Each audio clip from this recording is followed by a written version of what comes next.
All right. Hello, and welcome back to Real Seekers. I'm your host, Dale, the Real Seeker, and today I am joined by a bunch of returning guests. So, first of all, I'll start with the main guest of the hour, Professor Tavo San Abri.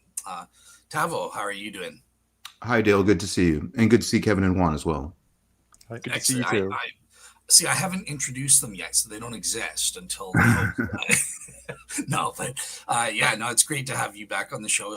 The last time you were on the show, Tavo, I think we were discussing beloved Paulogia and his minimal witnesses hypothesis and kind of deconstructing that and stuff. So yeah, glad to have you back on your end. And I will. We do actually want to be joined by a couple of atheists or skeptics or agnostics to kind of probe. Today, we're going to be looking at Tavo's version of his minimal facts because he's got a list of 10 minimal facts of his own. So we want to assess his theory this time. Joining me, I have atheist from Modern Atheism, Juan. Hey, Juan, how are you? Hi, good and you? Thanks I'm for good. inviting me. Yeah, no problem.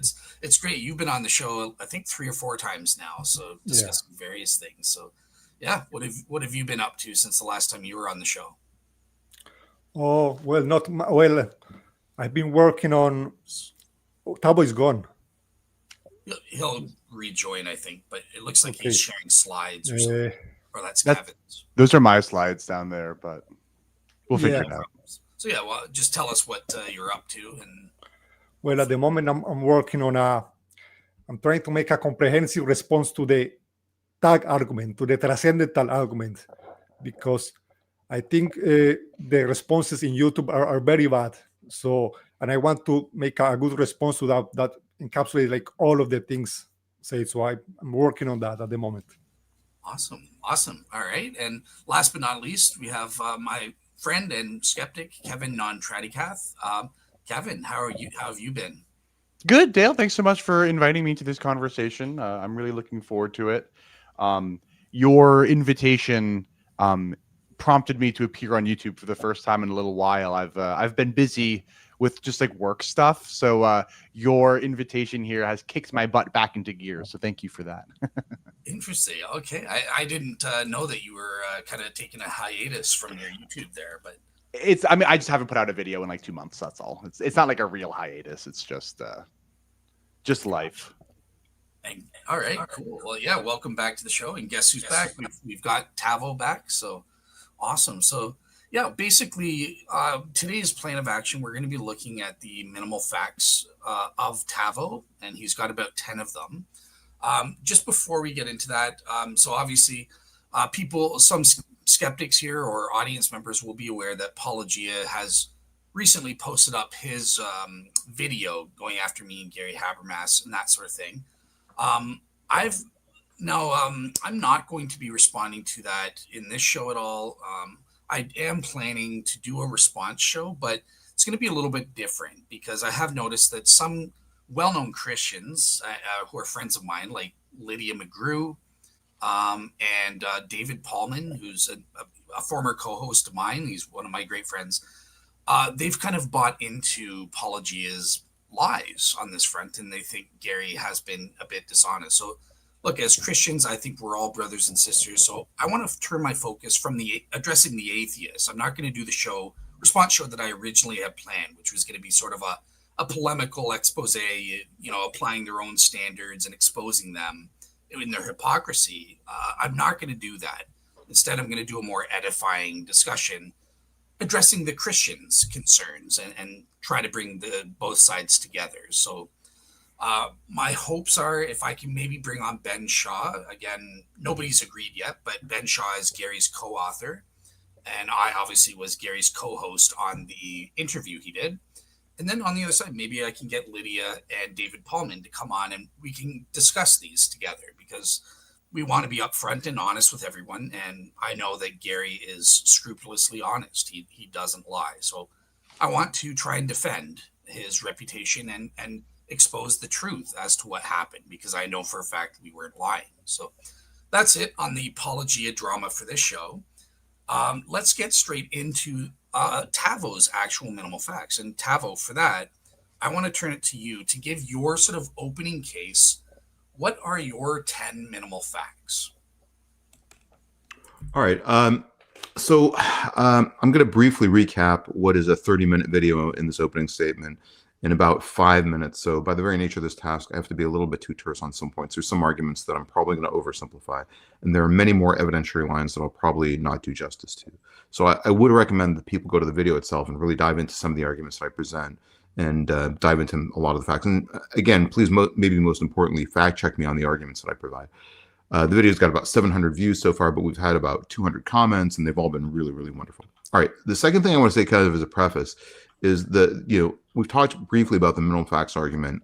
It's an argument for the resurrection. So if you're not familiar with it, that might be a good thing to check out as well. One of the critiques that I voiced, with, I hope, sufficient respect and admiration for Dr. Habermas, who came up with the minimal facts argument, is that it's an argument which really zooms in on the resurrection and doesn't really include a broader focus on Jesus as a radical, as a healer, as a teacher. And these are separate evidentiary lines. And the reasons why we need to include them as insights into the historical Jesus will become evident as we go through the list of the minimal facts that I'm going to present. All right, as a third preface, I really do want to profoundly express my gratitude for Dale, Juan, and Kevin. All three of these individuals have really great channels. I've seen hours of their content, and I admit that I'm a little out of my league in this discussion. So an acknowledgement of their kindness for having me on. Please go support their channels. All right. The first point is the radicalness of Jesus. So the first point that I make in the video is that Jesus was a unique and compelling moral teacher. Now, these facts work convergently. So this fact alone doesn't necessarily move us toward the conclusion that there's anything necessarily divine about Jesus.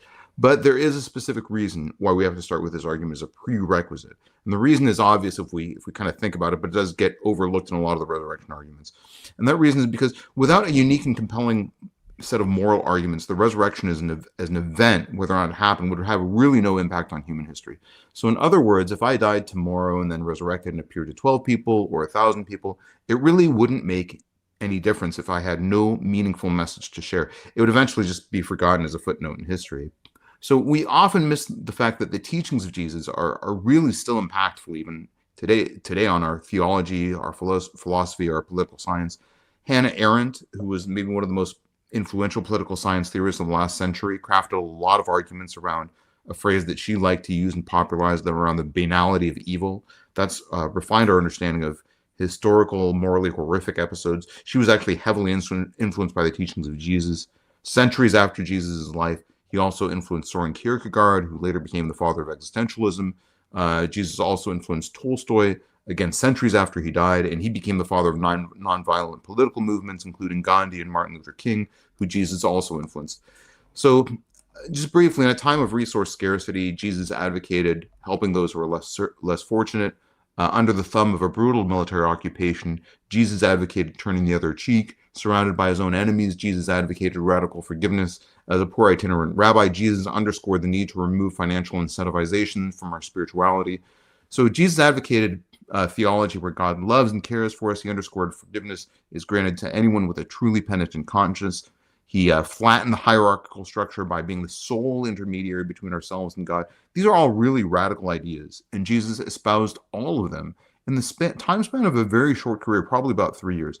Now, there are other reasons why this fact becomes an important one, but I should probably skip this. But there are other figures historically who are magicians and sorcerers, but they all had very self-aggrandizing motivations. So when we couple the narrative of Jesus with the moral philosophy that Jesus had, it becomes, I think, a more interesting picture. Now, I've written an entire book called Radical Jesus, where I go into the radicalness of Jesus. So that's probably enough time on that for now.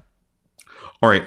The minimal fact I have the second minimal fact is that there was an early creed about the resurrection held by a community. So we do have an early creedal attestation, and we have evidence that indicates that this attestation was a belief that was held by an entire community. So most mainstream scholars support this viewpoint. There's only a minority of scholars who think that the creed was a later theological embellishment. Now, I'm going to skip a lot of the evidence that I have for this claim, but again, I suggest people go back to the video. But is it possible that this was a belief held by only a very small number of individuals, so 2 to 3? I think the answer for that is no. The reason why I think that is because we know that Jewish tradition had a very skeptical view of eyewitness testimony. So just to reset the lunar calendar each month, there needs to be separate interrogation of at least 2 witnesses. And we know that even for mundane civil legal claims, you had to have 2 to 3 witnesses. So logic dictates that in order to convince Jews of a very outlandish claim, at the very bare minimum, you probably need at least 4 witnesses. Now, Paul is one of the witnesses, and he doesn't enter the scene until later. So we probably, including Paul, need about 5 witnesses. And this is, using the bare minimal guidelines set forth in the minimal witnesses model, which is a very skeptical framework. So, I think you have to say that there's at least some evidence that this was an early proclamation that was held by a community. All right, the third minimal fact I talk about is there is a unique large body of other supporters of Christianity who wrote extensively during the first 150 years of Christianity. I found about 20 figures who contributed to the advocacy of Christianity in the early years. This is a stunningly large amount, particularly compared to other religions, and even more so relative to the older age of Christianity. As an older religion, we would expect to see far fewer writings. In all other religions, we have far fewer writers, and we have secondary attestations, which are also far later. So in Christianity, we have the formative texts and the secondary attestations in a very short time frame, separated by decades, very early compared to almost any other theology, particularly for the age of Christianity. Fourth minimal fact, I'm going to try and go through the rest of these fairly quickly.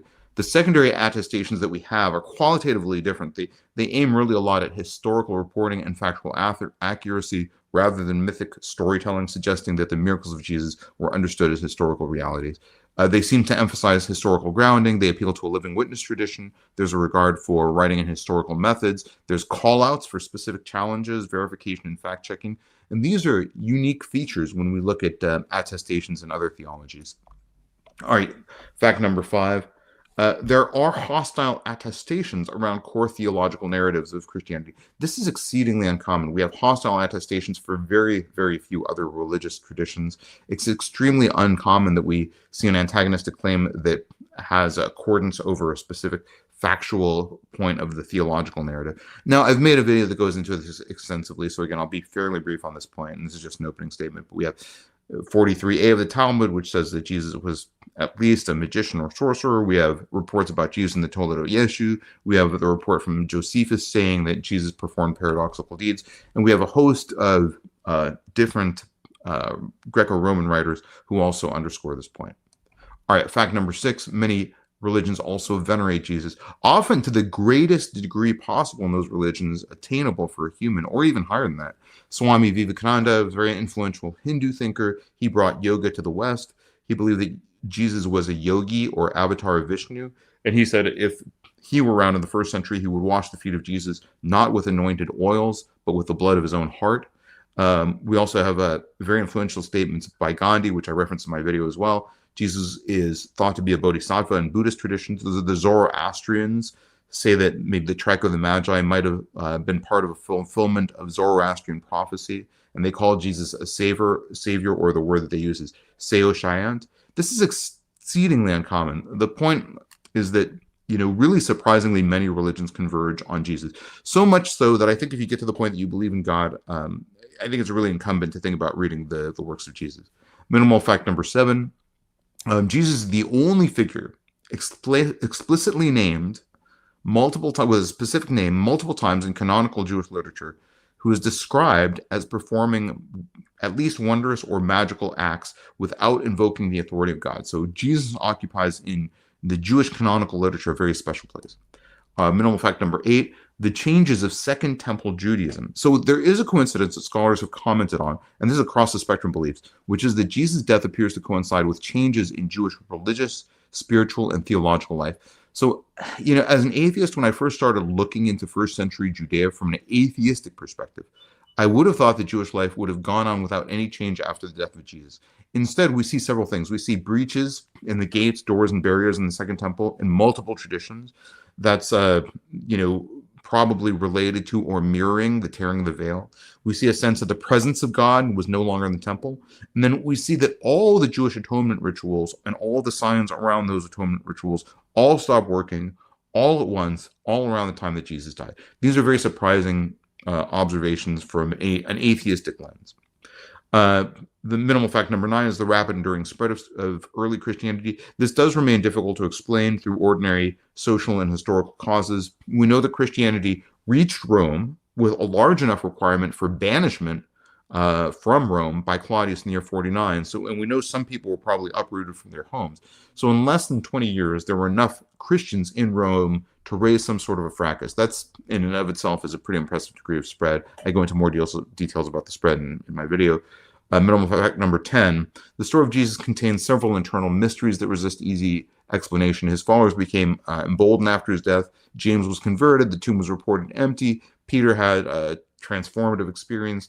Paul also underwent a profound radical theological change after his encounter. So we have a lot of mysteries, and this is kind of my last kind of wastebasket minimal fact. And I'll squeeze in 2 other very brief minimal facts, which I mentioned in the video just briefly. One is the tradition that antagonists to Jesus initially later become martyrs. This is also a very I think Christianity is the only thing that has this unique feature. We also have this very interesting feature where itinerant teacher advocates emerge very early after the outset of the religion. They are not part of the religious hierarchy. If you look at Aristides, Justin Martyr, Athenagoras, none of them had formal relationships with the church. All right, so that concludes all the point. Again, I had more things that I'd crossed out because I wanted to keep this opening statement very brief. But again, I'd recommend that people go to the video itself. That's probably going to be more articulate. Again, I just really quick note before I close out, just so people know, I am a professor, but I'm a professor in a very different non-theological discipline. So I don't intend to I'm not a pastor, I'm not a minister. I don't intend to speak for Christianity or for any sect or for any congregation. And I've not done and I hope this is more of a discussion than a debate, but I've not done a discussion like this before. Again, I'm really happy to be on here. I hope people have a low bar for what they expect my performance standards to be. But again, all right. Okay, so now with that, I'll turn it back over to Dale. Awesome. Yeah, great. That was a great opening speech. Thank you so much for that, Tavo. Just before I go to Kevin to give his opening, I just want to ask you, just for clarification for the audience, what is the point? So, for example, Gary's 6 minimal facts. The point is to argue for the resurrection is the best explanation. What is the main conclusion that you think your minimal facts lead us to? Is it that Jesus is unique, or that Christianity is true? Like, what are you trying to prove with these minimal facts? So that's an excellent question. All right. So, I as I've interacted with people in the comment section of my video, particularly, I've noticed that there's a lot of people who have such a high threshold for what they consider evidence, at least for theological claims, that there's probably nothing that can convince them. So, what I'm trying to do is to lay down enough evidence that I think points in an interesting direction. Now, the reasons why I want to do this are not to proselytize anyone or convert anyone to a specific set of beliefs, but rather to underscore evidence in the debate that I think is often missed by apologetical voices. When I look at the apologetical side of the debate, and I don't consider myself an apologist, and most apologists don't consider me an apologist, but when I look at that side of the debate, a lot of what I see is arguments that are, probably overemphasized in the debate that I think aren't as convincing. And then you see, of course, a huge body of personal testimonial evidence. So I think what I'm trying to say is, as an atheist, as a lifelong atheist, for most of my life anyways, I was always sort of under the impression that the evidence for Christianity is very flimsy. I think at the very least, I think this evidence points to the fact that the narrative around the theological events at the birth of Christianity have a lot of explanatory power. Okay. Now, if you define any miracle as an event that has a 0% chance of occurring, then it doesn't really matter if you think that or not, because you're willing to accept a ridiculous infinitesimal probability. But I think my point is that there's evidence there. It's not nothing. It's not flimsy. It's not tenuous, and I think it all converges to point in a specific direction. So that's most of the reason why I wanted to present these arguments, because I don't think they, in and of themselves, will get anyone to change their theological belief system. But I think when you take them together, they converge, they point in a certain direction, and I think they're at least proof that that there's at least a body of evidence around Christianity that has explanatory power. The second point that I think the second reason why I wanted to go into this is I think that the point is more strongly made in a comparative theological framework. So if you already believe in God, if you're already religious, or if you already have a religion, then I think you should look at Christianity I think there's enough evidence here that suggests that it's incumbent on you to at least dive into the teachings of Jesus. All right, awesome. Yeah. All right, cool. Well, with that said, I want to turn straight away to Kevin to give his sort of opening. You've had a chance to see Tavo's video on his minimal facts. So, what's your general take on that? So I really enjoyed Tavo's presentation. So I took some notes on it. I described it as a welcome breath of fresh air. I think that Gary Habermas's minimal facts have to death. That's not to say that they're not worthy of being done to death. I just mean we all talk about them all the time. This is 10 new facts that we haven't talked about much yet. So I think that this is a welcome breath of fresh air. If you could, Dale, you could throw my slides up real quick, and I have some slides. Thank you. But I just thought it would be smart for me to start with the note of appreciation for Tavo's contribution to the conversation here. Okay. For my opening statement, I'm going to try to keep it to 5 minutes. So I'm going to try to talk rather quickly, and I'm only going to respond to a single fact. Fact number 2, which is there are a large number of secondary attestations in early Christianity compared to other religions. I am not going to so much argue with the as compared to other religions part, since I honestly don't know that much about other religions, but I do want to talk about the value of these secondary attestations. Should they move the needle for someone like me? I'm agnostic, so I don't currently believe that Jesus rose from the dead or worked miracles or those kinds of things. So these secondary attestations, should they make me more confident that Jesus did work miracles and such? Should they even just move me gently in that direction? I'm not saying should they convince me, but should they move me in that direction? I will argue not. They should not move me in that direction. I will explain, and I will do so first by starting with Clement of Rome, the first person on the slide that Tavo presented for fact 2. Clement of Rome is near and dear to my heart, since he's considered to be one of the first popes by the Catholic Church, though whether he was the immediate successor to Peter or like the third or the fourth successor to Peter, that depends on whether you trust Tertullian or Eusebius and whether you think that Anacletus and Cletus were the same person or whether they were two different people. That's none of that, it matters. But we don't have much surviving writing from Clement, but we do have Clement's epistle to the Corinthians, written right about the year 96 AD. So very, very early. And sure enough, in his epistle, Clement talks about how Jesus rose from the dead. That's in chapter 24. So Tavo rightly includes Clement in his list of secondary attestations. But in the following chapter, chapter 25, Clement starts talking about the phoenix like it's a real thing.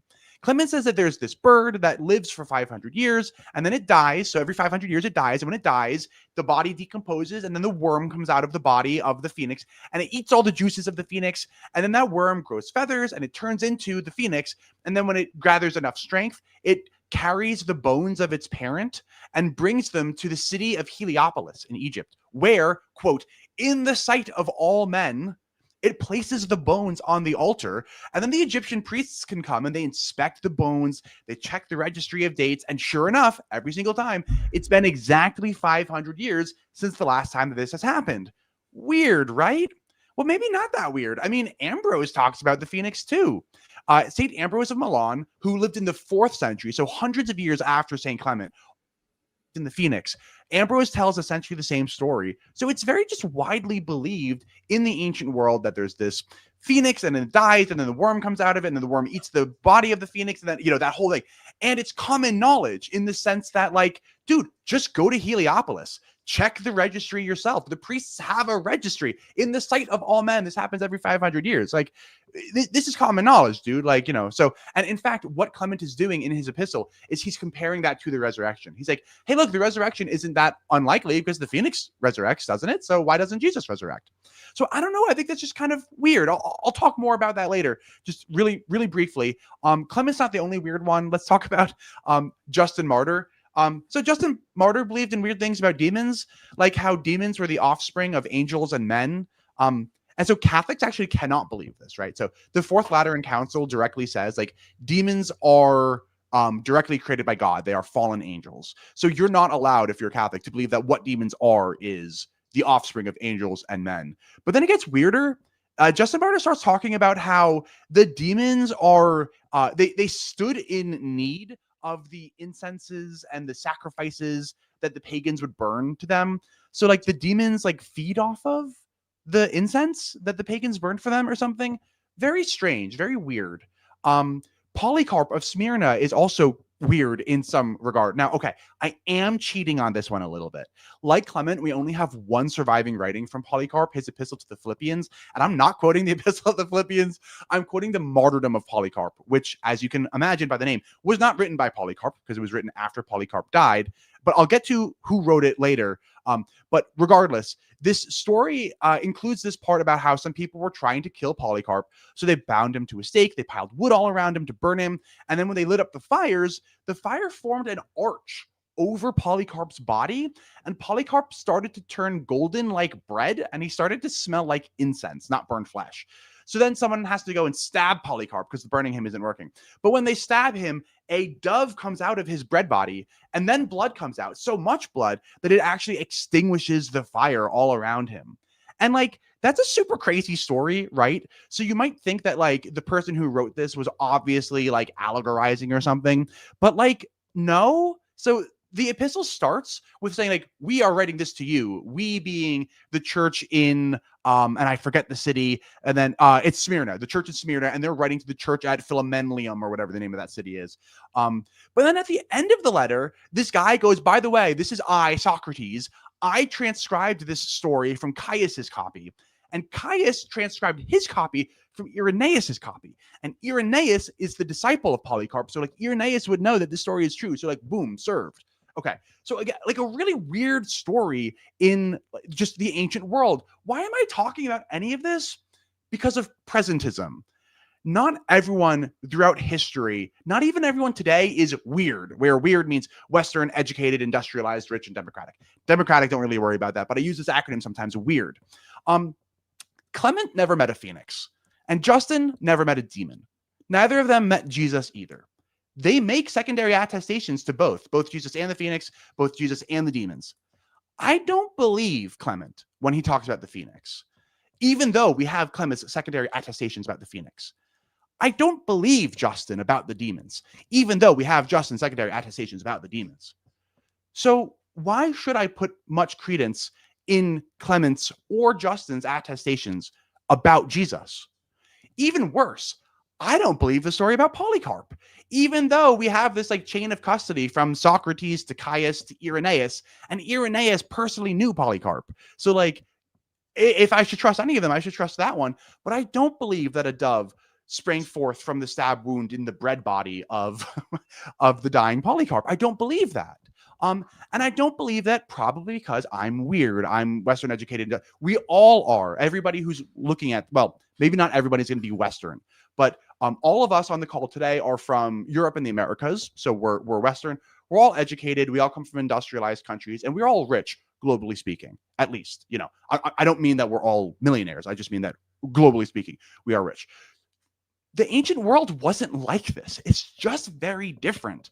And because the ancient world is very different, I don't expect them to have the same standards for historiography that weird people like me and you do.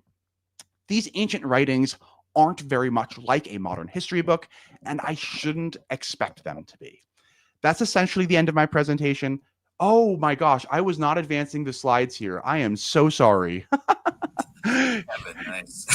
Here's the phoenix. I was advancing them on the other screen, but I wasn't advancing them on this screen. I had slides this whole time. I will click through them. We can revisit them if we need.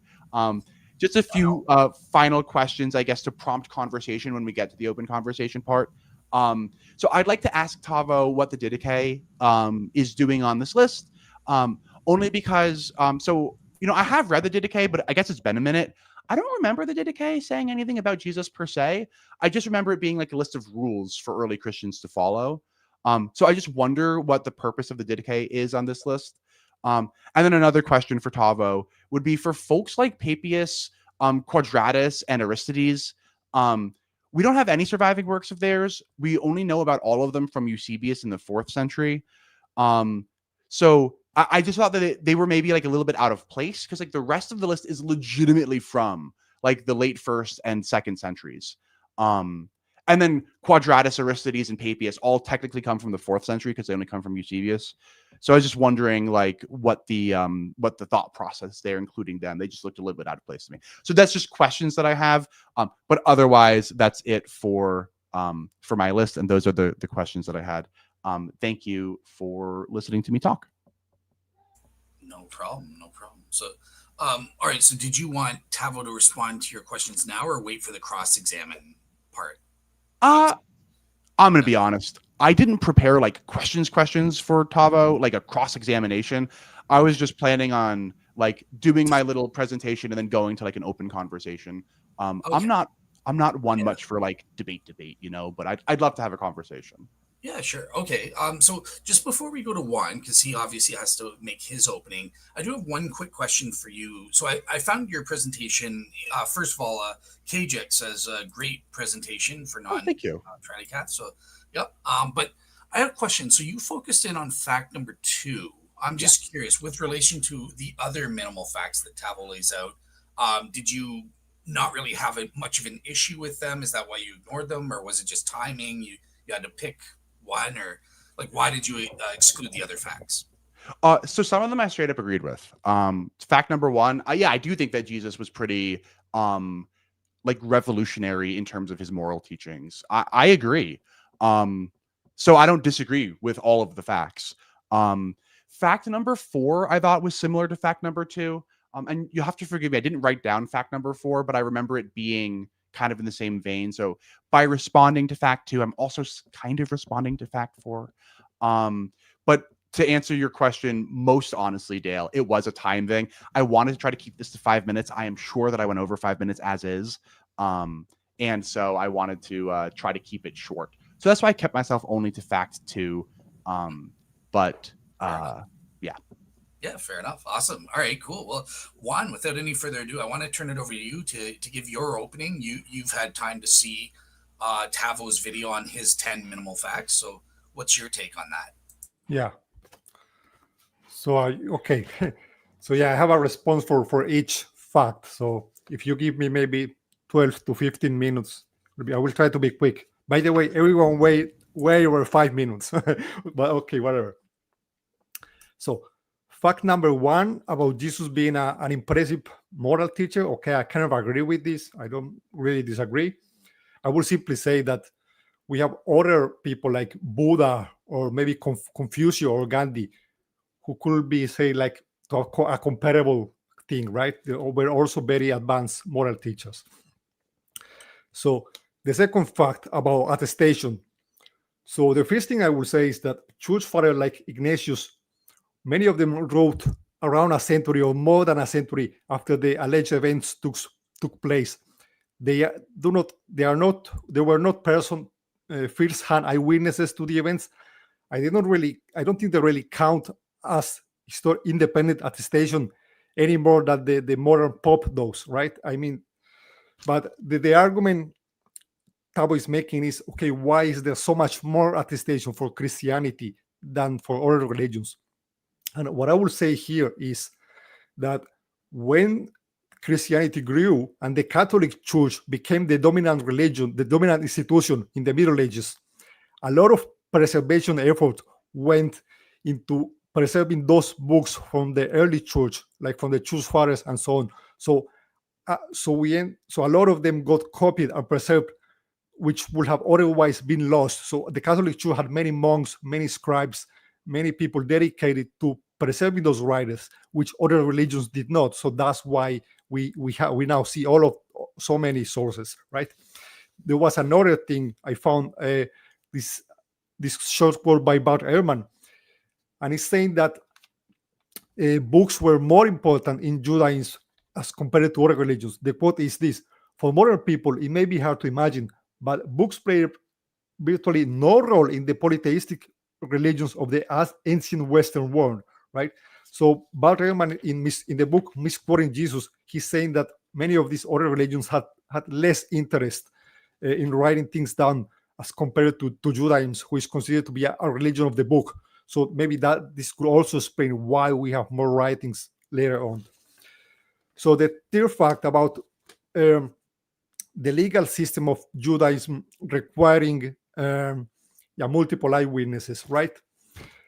I would say, okay, nowadays our modern legal system, like in the United States, also requires multiple eyewitnesses, and yet every year we have thousands of people falling from scams because they believe one guy, right, without multiple eyewitnesses and all of that. So what I'm trying to get at is that the epistemic, this skepticism, the standard for evidence that we see in a culture, in the legal system of a culture, it would be a mistake to say that the average person, the average Joe in this culture, will also have an epistemic standard for personally believing things that will exactly reflect this epistemic standard of the legal system, right?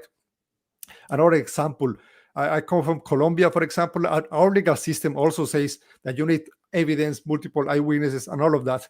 But if you go to a small, very rural village, you will find people that believe all kinds of crazy things like witches, all kinds of superstitious things. And they believe based on one person without evidence, without multiple eyewitnesses, all of that, right? So you cannot say that there is a one-to-one correspondence between what the legal system says and what the average person is going to believe, right?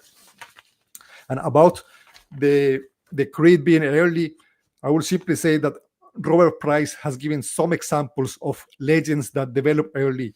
And some examples, for example, are the example of Sabata Sebi in the 16th century, and some other there is an African prophet called Simon Kimbangu. Okay, there are legends about these guys that develop very early after their deaths or whatever. So yeah, that would be a counter example. Okay, the fourth, the attestation of some people in the video you appeal to some examples like Quadratus of Athens, who say that there are people who got healed by Jesus who are still alive. Okay, but you know which year this was? This was in the year 124. This was over 90 years after Jesus died.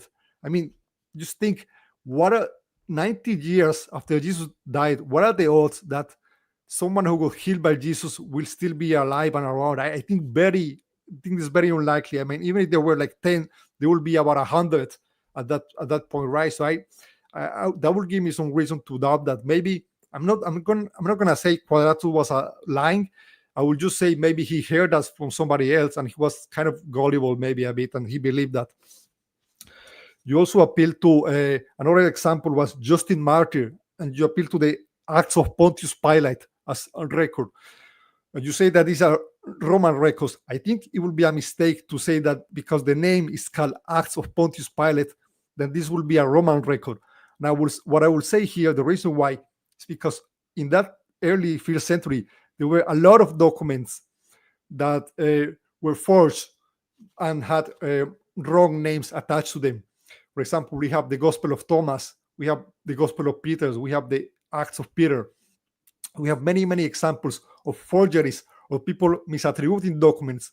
In fact, even in the Middle Ages, we later find a forgery called Acts of Pilate and another called Acts of Nicodemus or something like that, the Gospel of Nicodemus. So just because a document has the name Acts of Pilate, it doesn't mean that there was a Roman record.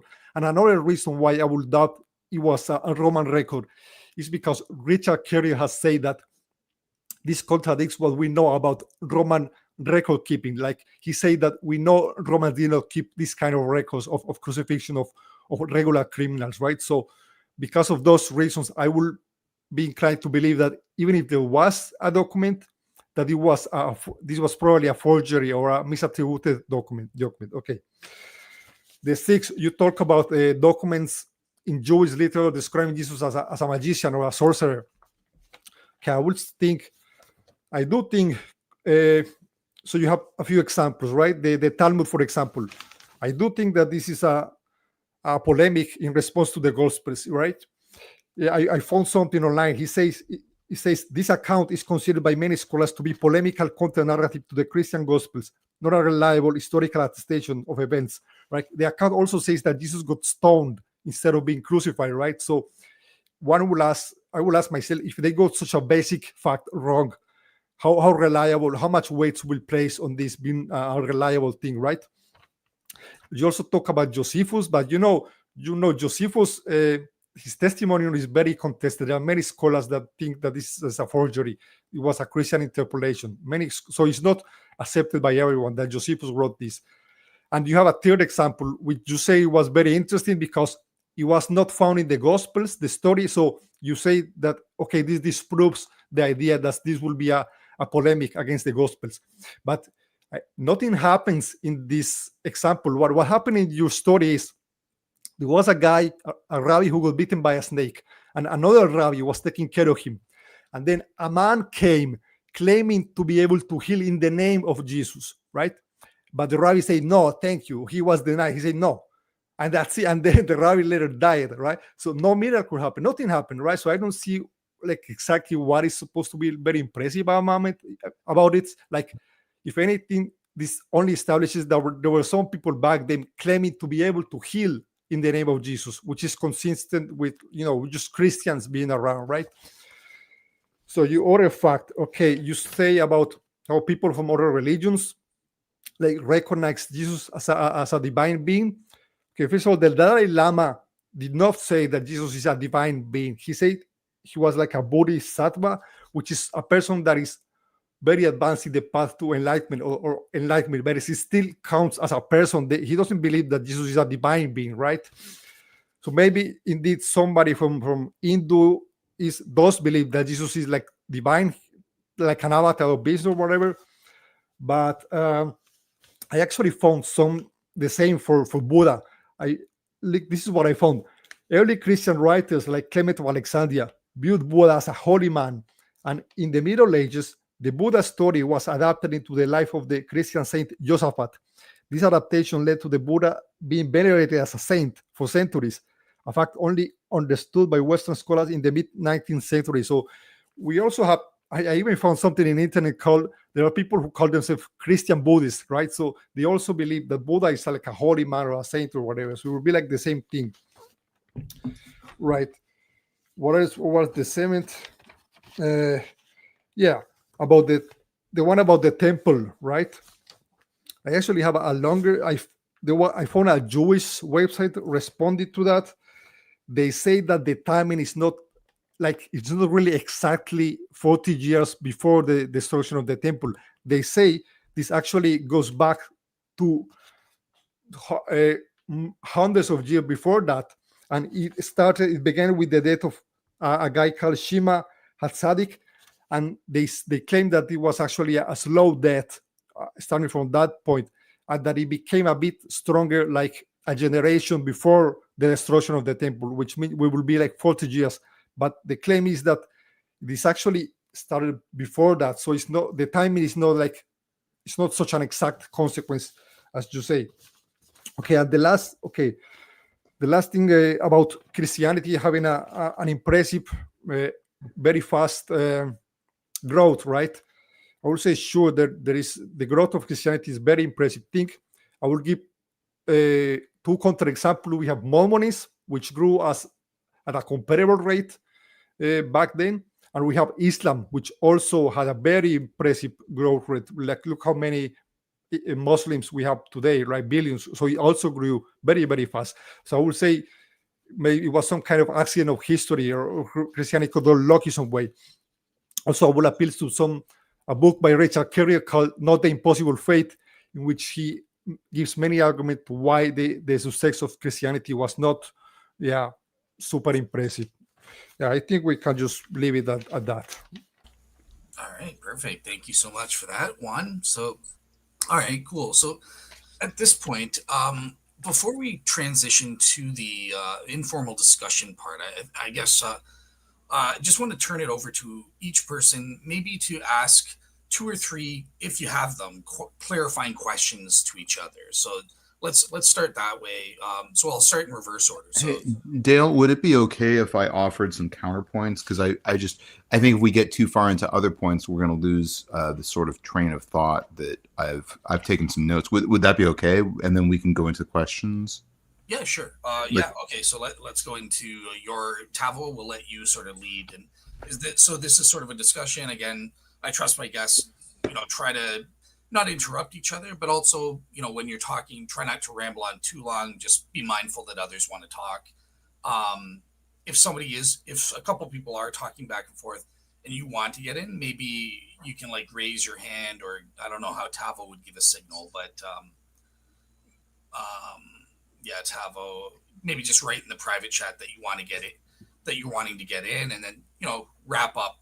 Just kind of be considerate to each other and recognize there are three people. So yeah, Tavo, I'll let you sort of initiate the informal dialogue discussion part here. Yeah, I'm going to try to be super brief, but address some of the points that were brought up. Let's start with the phoenix. So there's actually a historical consensus now that the phoenix was an actual real bird. So it was probably based on the Bennu bird of Egypt. So virtually every mythos about the phoenix, every facet of that mythos is reflected in some of the behavior of the hammercap, which is a bird that still exists. It still actually is rooted around the Nile. Now, I have a lot of notes about this bird. It's very interesting and it's very, I guess in the interest of time, I'll skip over a lot of those other points. But virtually every facet of the mythos, we can at least find a very close parallel. So to me, this is not that different from the physico-theological arguments that get thrown out today that are, I don't agree with them, but I understand why people believe in some of these physico-theological arguments, saying there's all this amazing stuff in nature and, therefore there must be a God. So but there is actually a real, in fact, every historical scholar who's weighed in on this question I've actually looked now at, I've done some hardcore research into the phoenix. Every scholar believes that the phoenix was a real bird. Okay, this is not like a fringe theory. They just believe that there was a different bird that inspired the legend of the phoenix. And some of the facets of these birds were like, molting and building its nest in the ashes is probably something that actually happened. Returning in regular intervals after migration periods was probably something that happened. All right, let's talk briefly about Justin Martyr. So it is important to sort of note that a lot of his ideas about demonology are admittedly, I think, let me go through some of these. So, all right, so so Justin Martyr talks about demonology, but we have to remember he's taken Christianity in an independent advocacy from early Christianity in the early church towards the pagans, right? So he basically, the case he's making is that pagan religions are built on deities and religious experiences that people have, but those deities are probably they're probably demons. So that's the point that he's making. So I think it becomes more of a contextually understandable point in that context. I've read the Martyrdom of Polycarp. I think it's called the dove that you talk about. It's not in all of the versions, and I guess I'll just end by saying that there's some other points that I could make, and we could get into this, but just in the interest of being brief, there's a fine line between saying there was magical thinking in this period and saying that there's some presentism happening. So to me, the compelling thing about the authorship tradition is that we have so many people with so many different beliefs. And so what are the convergent beliefs that they have? And in this case, we have 20 different people in the first 150 years. They all believe in Jesus, in some way. So I think it's more compelling that we have like Justin Martyr, who had very different views about demons. We have Polycarp, who had maybe interesting views about the phoenix bird. And a lot of these people had very different backgrounds. We would expect them to have different types of magical thinking just because of the age that they're in. But I think we have to still, ask why they all converged on the belief in Jesus and why they all did it in a time frame where other religions did not have that degree of advocacy. All right, let me get to some of Juan's points, which are really excellent. And let's talk about the fact that there are late attestations. Well, there is a reason for this, and we know that writing became very much more pronounced starting the year 40 CE. So we know that that's when there was actually a big uptick in writings. So again, I looked at other religions comparatively. We have other religions that come much later, centuries later. Sikhism and Baha'i are centuries after Christianity, and yet we don't have the same degree of attestations. Islam is at least 6 centuries. We know that books and scrolls were very important in Islamic faith, and we don't have a lot of those traditions. And also, in addition to that, I did look at the period of 0 to 150 CE across religions. Christianity is still way an outlier, even in this time period. So you would think other religions who had been around for longer would have had a leg up when these writings were happening. and we don't see any significant change. All right, let's talk briefly about what you mentioned, which is the rise of books, which is cited by Bart Ehrman. So I think this is historically anachronistic. So in the year 200 CE, we still have a very, very small sliver of writings that were actually in codices, which are kind of the proto books. So it's not until 350 CE that we actually see books becoming the majority. So I don't know if the rise of books is that much of a consideration, like very likely the rise of writing is. But books themselves, which I agree early Christians really did like codices, they really did like books and proto books. But that I don't think that was a factor in the time frame that I'm addressing, which is a fairly narrow time frame, the first 150 years. So the year 200 CE is when we see books going from a share that's probably around 3 to 5% to a majority share. And again, they don't really become the majority until the year 350. All right. I just want to address what you briefly said, and this is why I wanted to say this right away, because I'm sure I'll lose my train of thought even more severely as we get later on in the video. But legalistic standards, I'm going to skip over that because I think you make a lot of good points, and if maybe we can get into that later. Let's talk about legends developing early. This is definitely, at the very least, a really dramatic outlier. So I know some of Carrier's analysis around legends, but many of them are based on real historical individuals, particularly the ones that developed earlier. And I can't go through every anecdote of legends that you brought up, but I would at least say that the historical scholarship supports that if you have something that forms early on as a belief system, it's probably not through legendary growth. I'll talk briefly about Quadratus, just because you mentioned the issue of life expectancy, and the language that Quadratus uses is that these people survived to our time. Okay, so he's just saying that the time of people who were healed overlapped with the time of Quadratus. So that doesn't mean that when he wrote those things, those people were still walking around and were fine and in good health.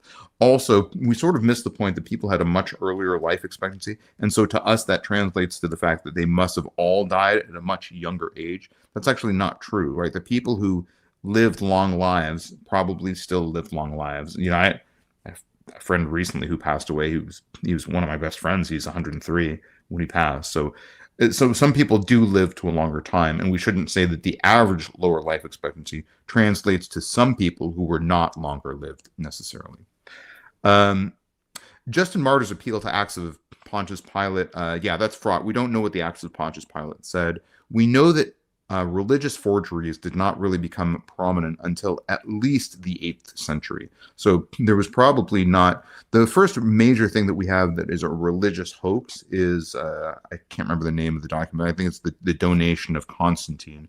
So, but the point is not whether or not the Acts of Pilate was a legitimate set of writings or whether it wasn't. The point is that he was making an appeal to supporting documents. He felt that the document was legitimate, and he made this appeal. And we don't see those other appeals to contemporaneous documents in any other religious traditions. That's the larger point.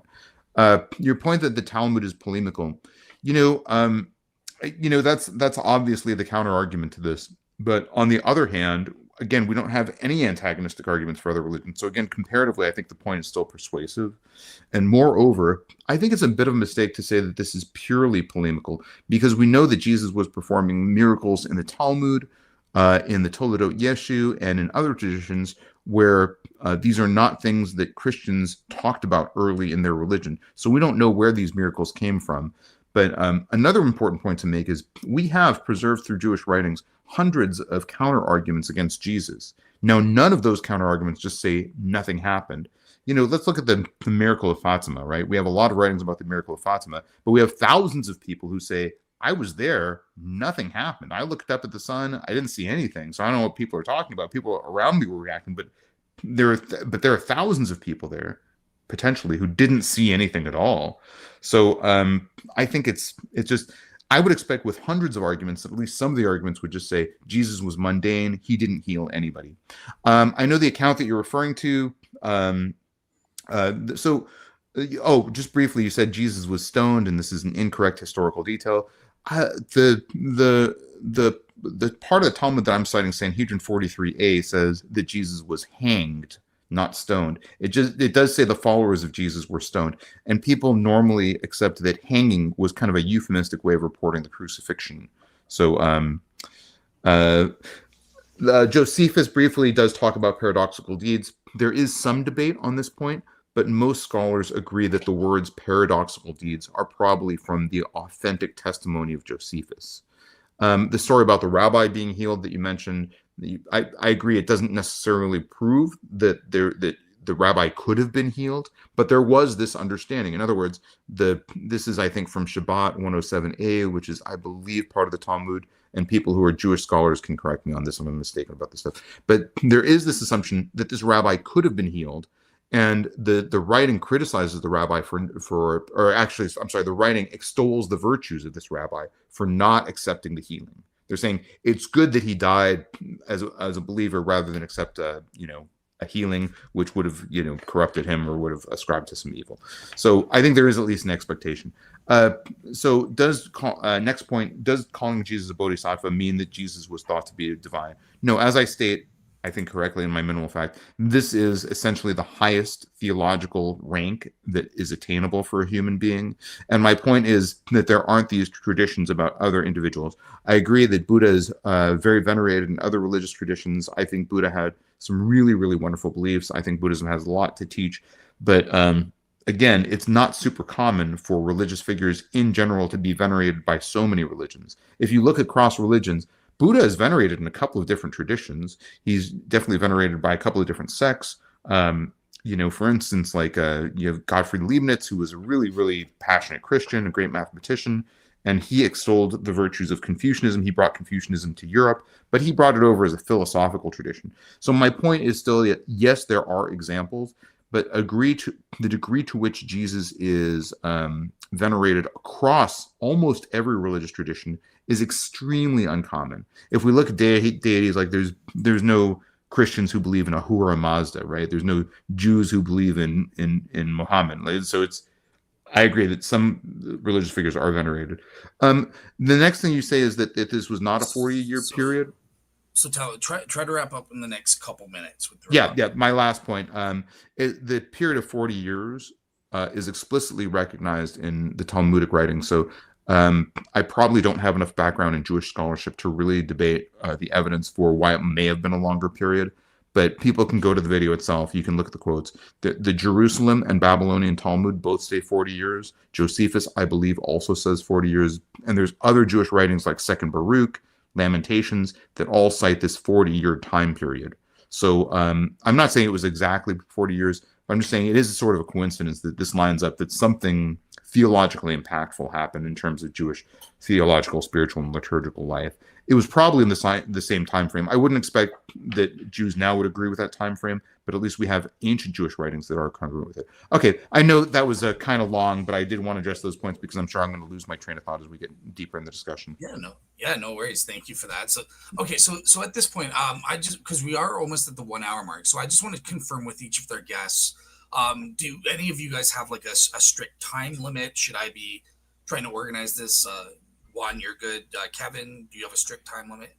I don't. I will gas out after, if we get much past like the 2 hour mark, I will just, start to, fade away into non-existence. But I don't have a, we're good. Okay. And Tavo, because I remember you were saying we went a little long last time. So around the two hour mark is what we would be aiming for here. Sound good? That sounds reasonable, but I mean, if it goes a little bit longer than that, like I'm not going to be. I'm super lucky to be, and I thank you for the compliments to both of Kevin and Juan and you, Dale, as well. So if we go a little bit long, I'll be okay, and I think I'm going to get a lot out of this experience. So awesome. Okay, all right. So what I want to try to do, I want to kind of organize the informal discussion at least by topic, so it's clear for the audience. So like, as much as possible, let's try to cover each topic. So let's start with number 1 here. Jesus taught a moral system that was unique, radical, and lofty, yet internally consistent and fully developed. Do you guys have anything that you want to probe Tavo on regarding this first minimal fact? I want to ask something. Is Jesus' moral system the one that we use today in the Western world? You say, like, for example, the laws of the United States, you think it's based on in Jesus' moral system or the moral system of the average person in the moral world has, you think this is based on Jesus' moral system? Maybe facets of it. Maybe there's some tenets, but I don't think so largely. I don't think people Right. live in accordance to the morals of Jesus generally. Yeah. Yeah, I don't think it's exactly the same, right? Because I mean, I do think Jesus had a great moral system and impressive. I don't want to complain at this point because I kind of agree with this point. But one thing, if God were to come down to earth, he will give us the best moral system possible. And then everyone today will use the same moral system, right? You would expect that. That's kind of my point. I think Jesus has a very lofty moral system. The Sermon on the Mount is certainly a very, very high moral standard. So I think he's giving us a moral standard that's very, very high, that's very, very difficult to meet. So, and I think that's just as likely an expectation for what kind of moral standard we would get from a divine source. Okay. All right. And Kevin's got nothing. We do actually have something from the audience here, so I'll just bring that up since it fits. So from Kajak, he's saying, look, how complex was Jesus' moral philosophy if he's also inspired so much evil, conquistadors, the Confederacy, Hitler, etc., like that. So you are kind of looking through rose-colored glasses. What about all the bad stuff Jesus's moral philosophy inspired? Okay, so first of all, I want to thank this individual because I invited this individual to the chat, and he's had some really, really thoughtful and wonderful comments. So he's commented on my video. I would suggest people read the comment chain because it's really interesting, and he brings up some really good points. And Kajek, I hope you ask some more questions. So I think, so in other words, I think this is a compelling argument. Okay, I think if you say, if you had a perfect moral philosophy, it shouldn't inspire any evil actions, right? It should be a complete safeguard. But, I think this gets to the hiddenness of God. Also, I think this gets to the nature of human evil. I think there's no ideology, no matter how perfect, no matter how pure, no matter how good it is, that doesn't take effort, right? And that doesn't that doesn't at least give people the option of transgressing and doing things that are morally horrific, that are morally repugnant. So, like, for instance, the Buddha advocated nonviolence, and yet we see horrific acts against Muslims throughout the Pacific Rim on behalf of Buddhists. So, I think Jesus was very clear that, hey, violence is not the way.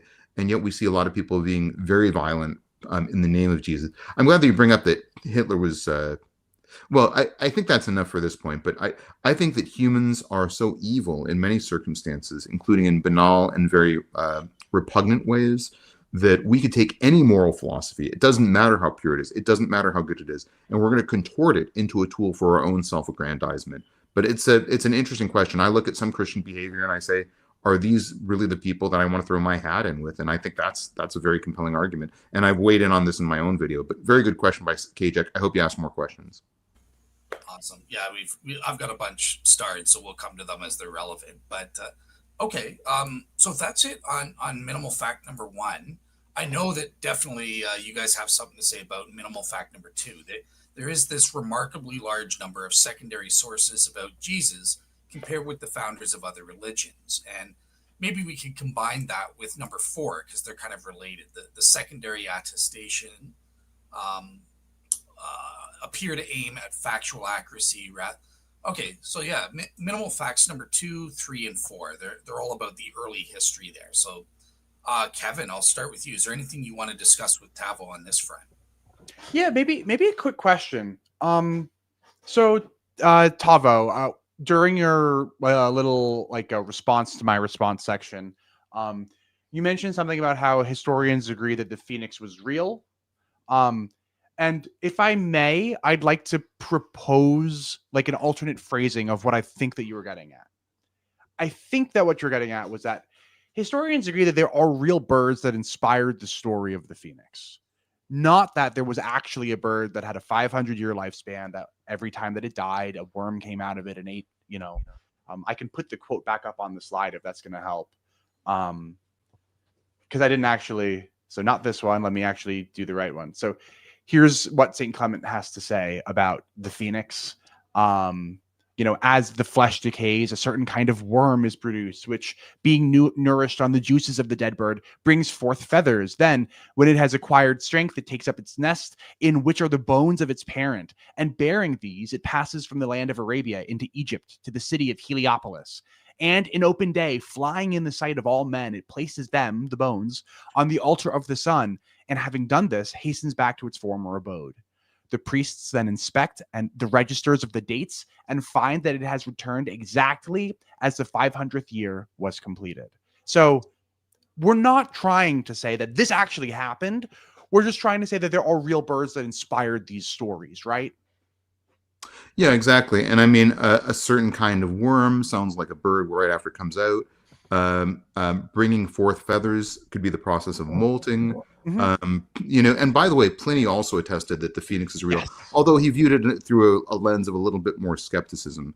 So it places them on the altar. That's also like a reference to the fact that it was building its nest in these probably sacred trees in Heliopolis, and probably in the temple itself, because they like to, this bird, the hammercap, likes to perch in high places. So that's placing bones on the altar of the sun. It's building a nest. I mean, that's. But to be clear, there is no bird that matches all of these things that Clement puts forth, right? Not literally, especially not the 500 years, but there's, maybe the hammercap. Some people have postulated that it was just a large, strain of blue herons or purple herons. I mean, the first time I saw a heron, even though I'd seen pictures of it, I remember it was really majestic, and I could see somebody being like, "Wow, I got to write some stories about this beautiful bird." And, dude, if I lived 2,000 years ago, I'd be worshiping the thunder and the lightning too, dude. Like, I would be, I am not a smarter person than Clement of Rome. I am not a smarter person than Irenaeus. I'm not a smarter person than Tertullian. I'm not smarter than any of these people. And I would be like, if I was born in the situation that they were born in, I would have the exact same beliefs that they would. So I'm emphatically not trying to make fun of St. Clement. I'm emphatically not trying to make fun of St. Ambrose. I am not trying to do any of that. What I am trying to do, though, is show that the ancient world was enchanted. Like, there were phoenixes, man, for real. And you could go to Heliopolis and you could go and talk to the priests. Now, could you really go to Heliopolis and talk to the priests? I don't think so. Like, I doubt that there's any actual register. Well, but let's did Clement ever go to Heliopolis? Probably not. He's probably never been there. Well, I mean, let's look at a different example. Let's look at apes, right? Apes were cryptid all the way through the 17th century, I think. I think it wasn't until like the 19th century that we said, okay, apes actually exist. So like gorillas, for instance, were. Is that true? We didn't know that apes existed in like. Oh yeah, maybe not apes. I shouldn't say apes, but gorillas. I think we didn't know that a gorilla. We thought it was a cryptid up until I think very late, maybe the 1700s, but maybe I'm dumb. 1800s. I thought that gorillas were apes. I'm really dumb, so I'm so sorry. I think apes is a broader term. So yeah, I mean, here's the thing: if we're apes. If you walked up to me and you told me about an armadillo or a platypus and I hadn't seen it before in this day, I would think, wow, that's very difficult to believe. So, yeah. Me too. Yeah, for sure. And that's why I said what I said about if I lived 2,000 years ago, dude, the lightning is absolutely God getting mad at me or something, right? If I lived 2,000 years ago, right? Like, the sun is absolutely a God. Like, it moves across the sky and it feeds us and it gives us warmth and stuff. Like, absolutely. Like, I'm in, But at the same time, there was a tradition of skepticism, of cynicism, of deep scholarship, particularly in the Jews. I think they were very skeptical of eyewitness tradition. We know that they would interrogate people every month just to reset the lunar calendar each month. We know that they had to have 2 to 3 witnesses for even mundane civil legal matters. We know that they were very scrupulous about not bearing false witness, and that was a very big commandment. I think that's like the 9th commandment or something. But at the same time, they understood that there were false witnesses, that people come forth and lie, and people are wrong, and people get stuff wrong. So you have to interrogate witnesses separately. So I mean, I think I don't want to say that, oh well, 2,000 years ago people just kind of believed in all kinds of wacky stuff. I think that's sort of a slippery slope to a degree of presentism, where you're just sort of dismissing a lot of historical scholarship. Yeah, I want to be emphatic that I am not saying that there is nothing of value in Clement of Rome because he thinks that phoenixes are real. So just throw the whole thing out. emphatically no. I think that Clement was a genius of his time, one of the most well-educated men alive, during the first century, right? All of those things are true. And it just so happens to be that the most educated men in the first century did believe in all sorts of crazy things. I think that both of those things are true. And so, I don't want to think about Clement as somebody exactly like me, because I was born in the late the late 20th century, right? Because and then I was born, and then I grew up in a Western industrialized rich nation, So Clement didn't have any of those advantages that I have, or even maybe I shouldn't even say advantages, differences. We just grew up very differently, me and Clement. So I shouldn't expect him to think the exact same way that I do. So that's kind of, so I'm not calling him stupid for believing in the Phoenix. I think if I was in his shoes, I'd believe in the Phoenix too. But being born when I was born and knowing that Phoenixes aren't real, I think that can allow me to see Clement through the lens of his time, instead of insisting that he's just like me in my time. So I'm trying to avoid presentism, and I'm trying to read Clement in his own historical context, if that makes sense. All right. Juan, is there anything from Minimal Facts 2, 3, and 4 that you wanted to discuss with Tavo there?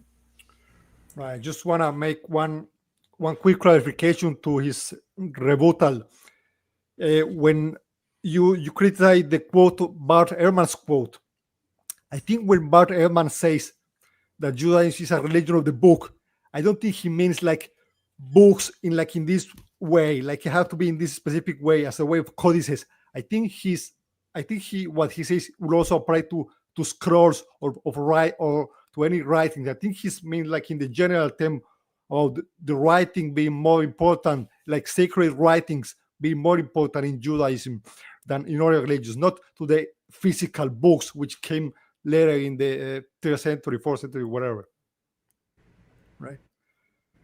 Also, also there's this other thing you said, that religious forgery didn't really took off until about the 8th century. But I read the book Forged by Bart Ehrman, and he gives so many examples of forgeries in the earlier centuries, of so many. So in the around the period of your early 2nd century, 3rd century. I, off the top of my head, I don't have them, but I read that book, and I know he gives like a million examples. So I'm not really sure. Maybe they go stronger in the 8th century, but there was also a thing back then.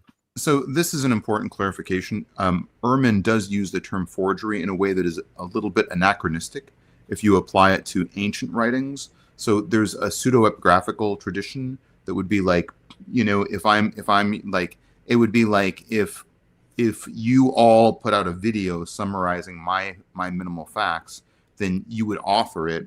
You say, this is from Tavo, and you would say, we're the ones who are presenting this, but this, so you would essentially, if this were, the time of antiquity, you would say, Tavo's minimal facts say this, this, and this, right? So that's in essence a better description of the pseudepigraphic tradition.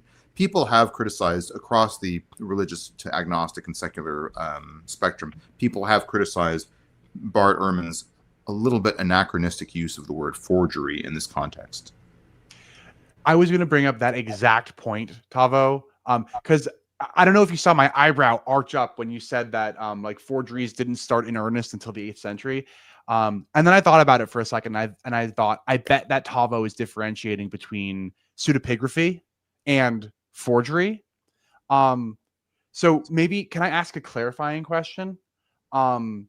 So the pastoral epistles, for instance, the scholarly consensus seems to be that even though they start with, hey, it's me, Paul, writing, they weren't really written by Paul. Would you want to resist the urge to call that a forgery and instead say this is pseudepigraphic? I'm not sure if I'm even pronouncing that correctly, but you know what I'm trying to, like, is that what you're differentiating?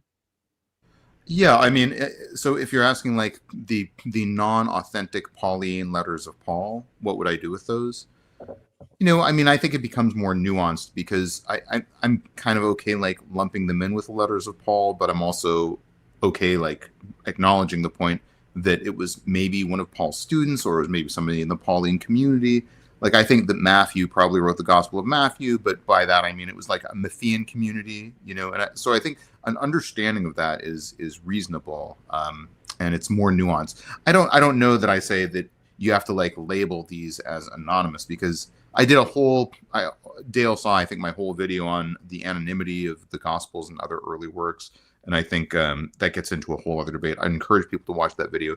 But again, when we use the term anonymous for works now or pseudepigraphical, and we use like things like our terms would be anonymous or forgery, then it becomes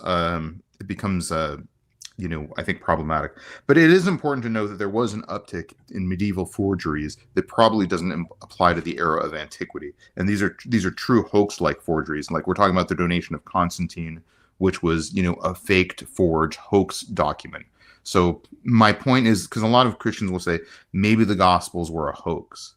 And I'll say, so attempting to describe theological events in a way that grounds them in historical reality and factual reality really falls closer to a hoax, and I don't think we have those. I think even the people who wrote the non-authentic letters of Paul and other religiously motivated works were maybe some of that stuff kind of branches into like hagiographic traditions. So, but I don't think hoax is the right word for some of those at that point in time in antiquity.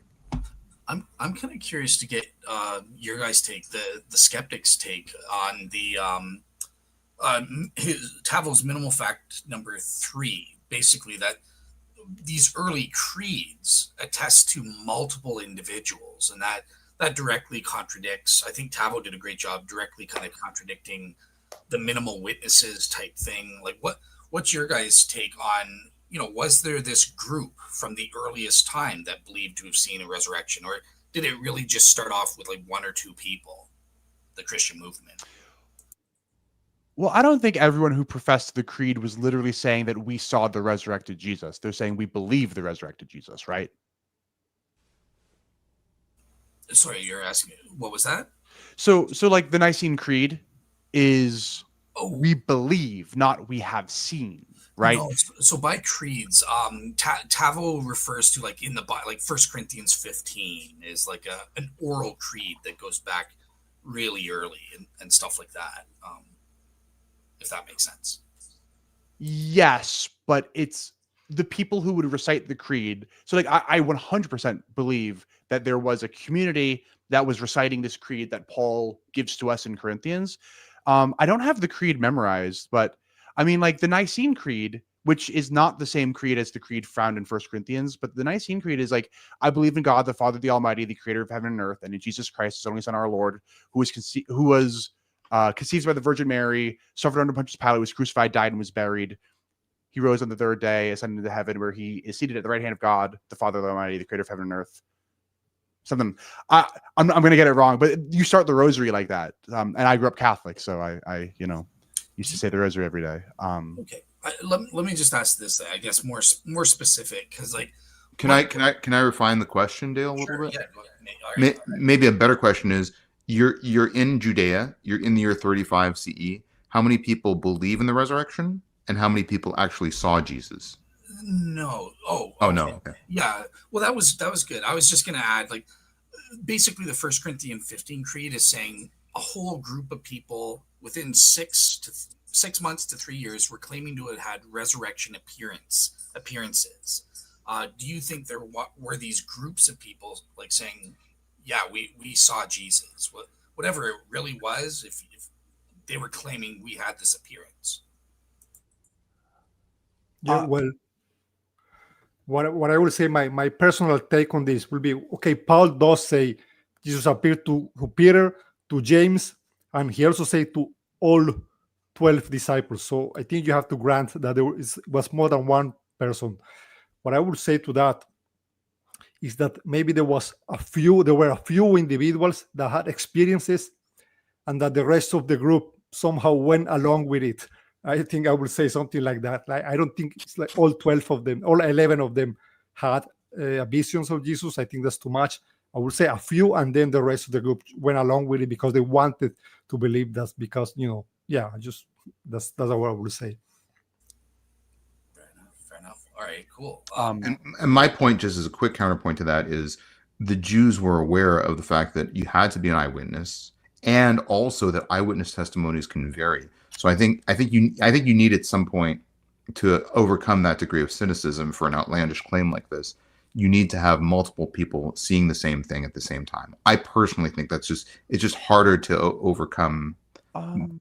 But I think this is not my mental facts argument. I'm just branching out a little bit. Yeah.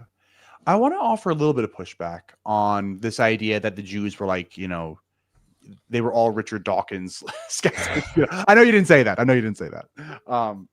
But so my mind immediately went to Paul, right? Paul was a Jew.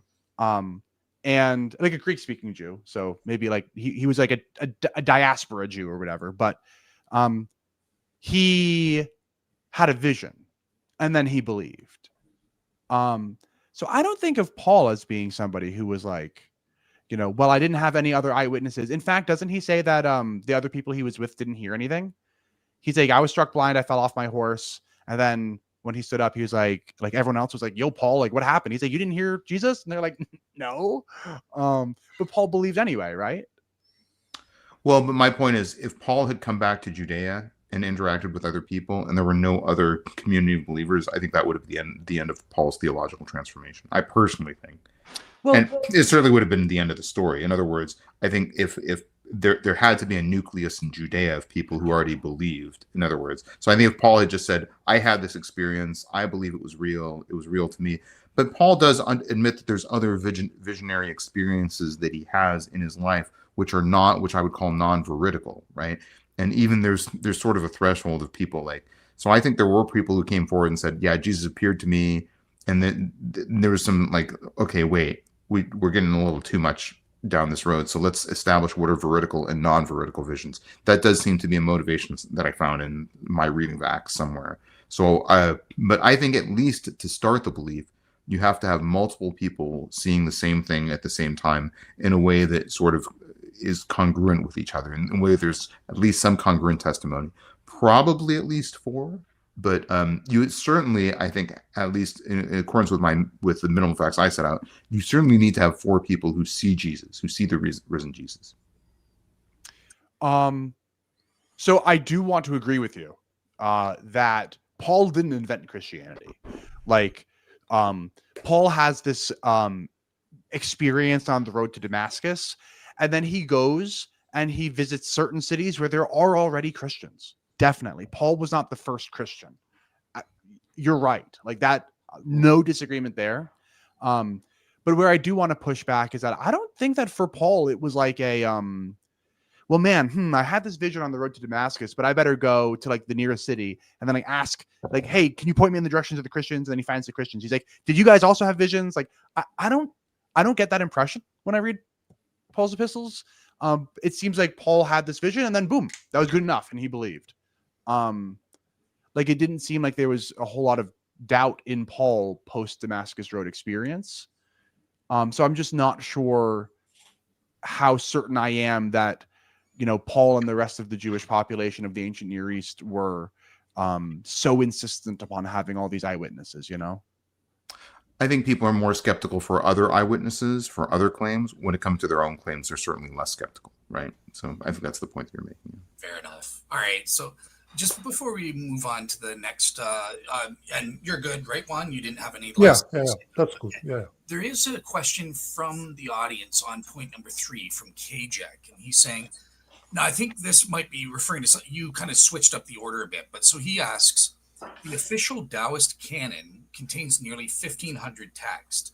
Does that mean that it's more plausible than Christianity for Tavo? I'm not familiar enough with it, so I would have to know what is the geographic distribution, what is the age range of those texts, where do they converge, where do they diverge? Gotcha. All right, fair enough.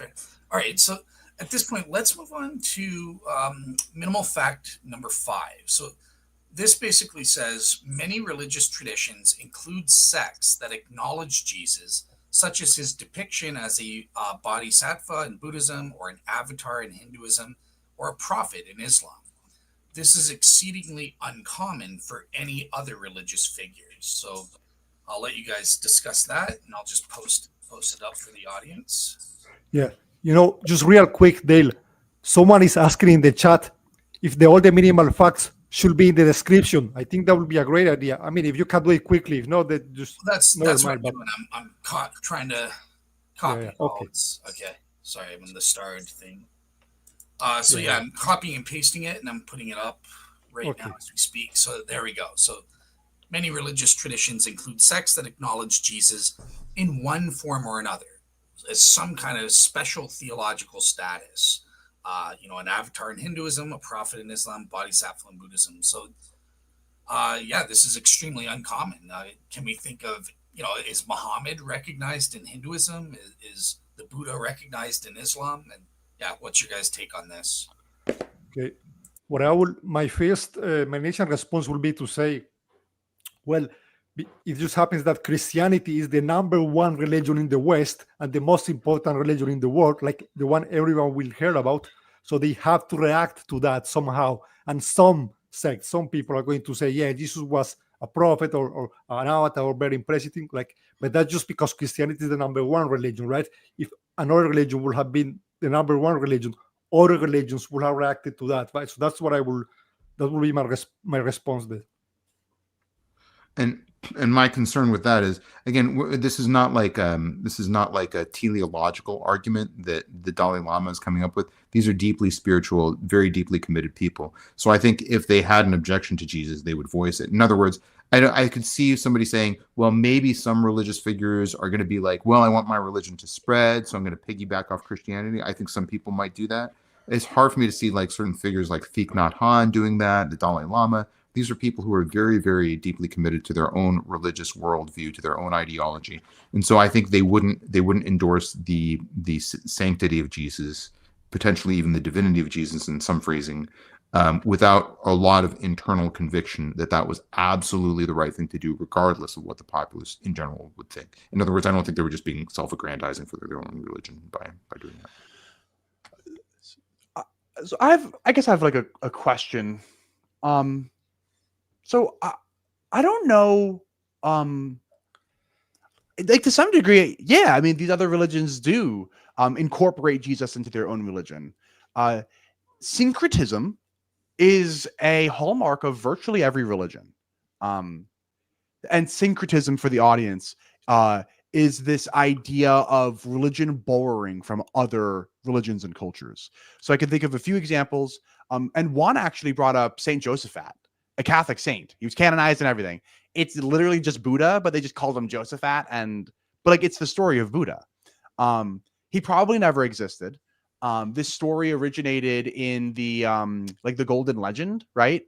So Saint Josaphat is syncretism. How about a modern day example? What about what's her name? Nuestra Senora del Santa Muerte. Do you know Santa Muerte? Does everybody here know about Santa Muerte? Okay, so in Mexico, Our Lady of Guadalupe is a big deal, right? So it's a Catholic apparition of Our Lady.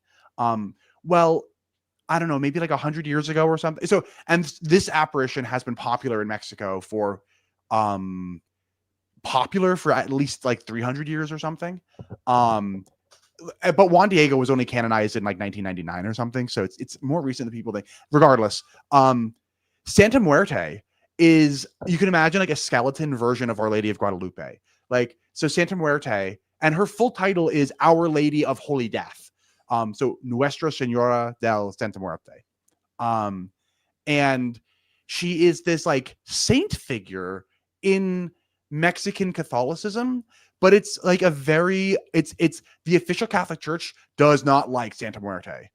She's like this, she's a paganized version of Catholicism, but like what even is Catholicism? Catholicism is only what we all agree that it is anyway.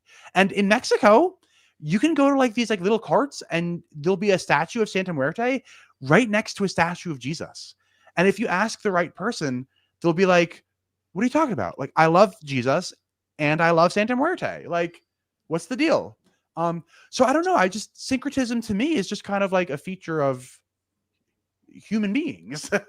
Like, we humans like to borrow things from one another. And sometimes we borrow each other's religious figures, like Hindus did with Jesus, like Christians did with Buddhists, and like Catholics did with Santa Muerte. They stole her from like a pagan thing.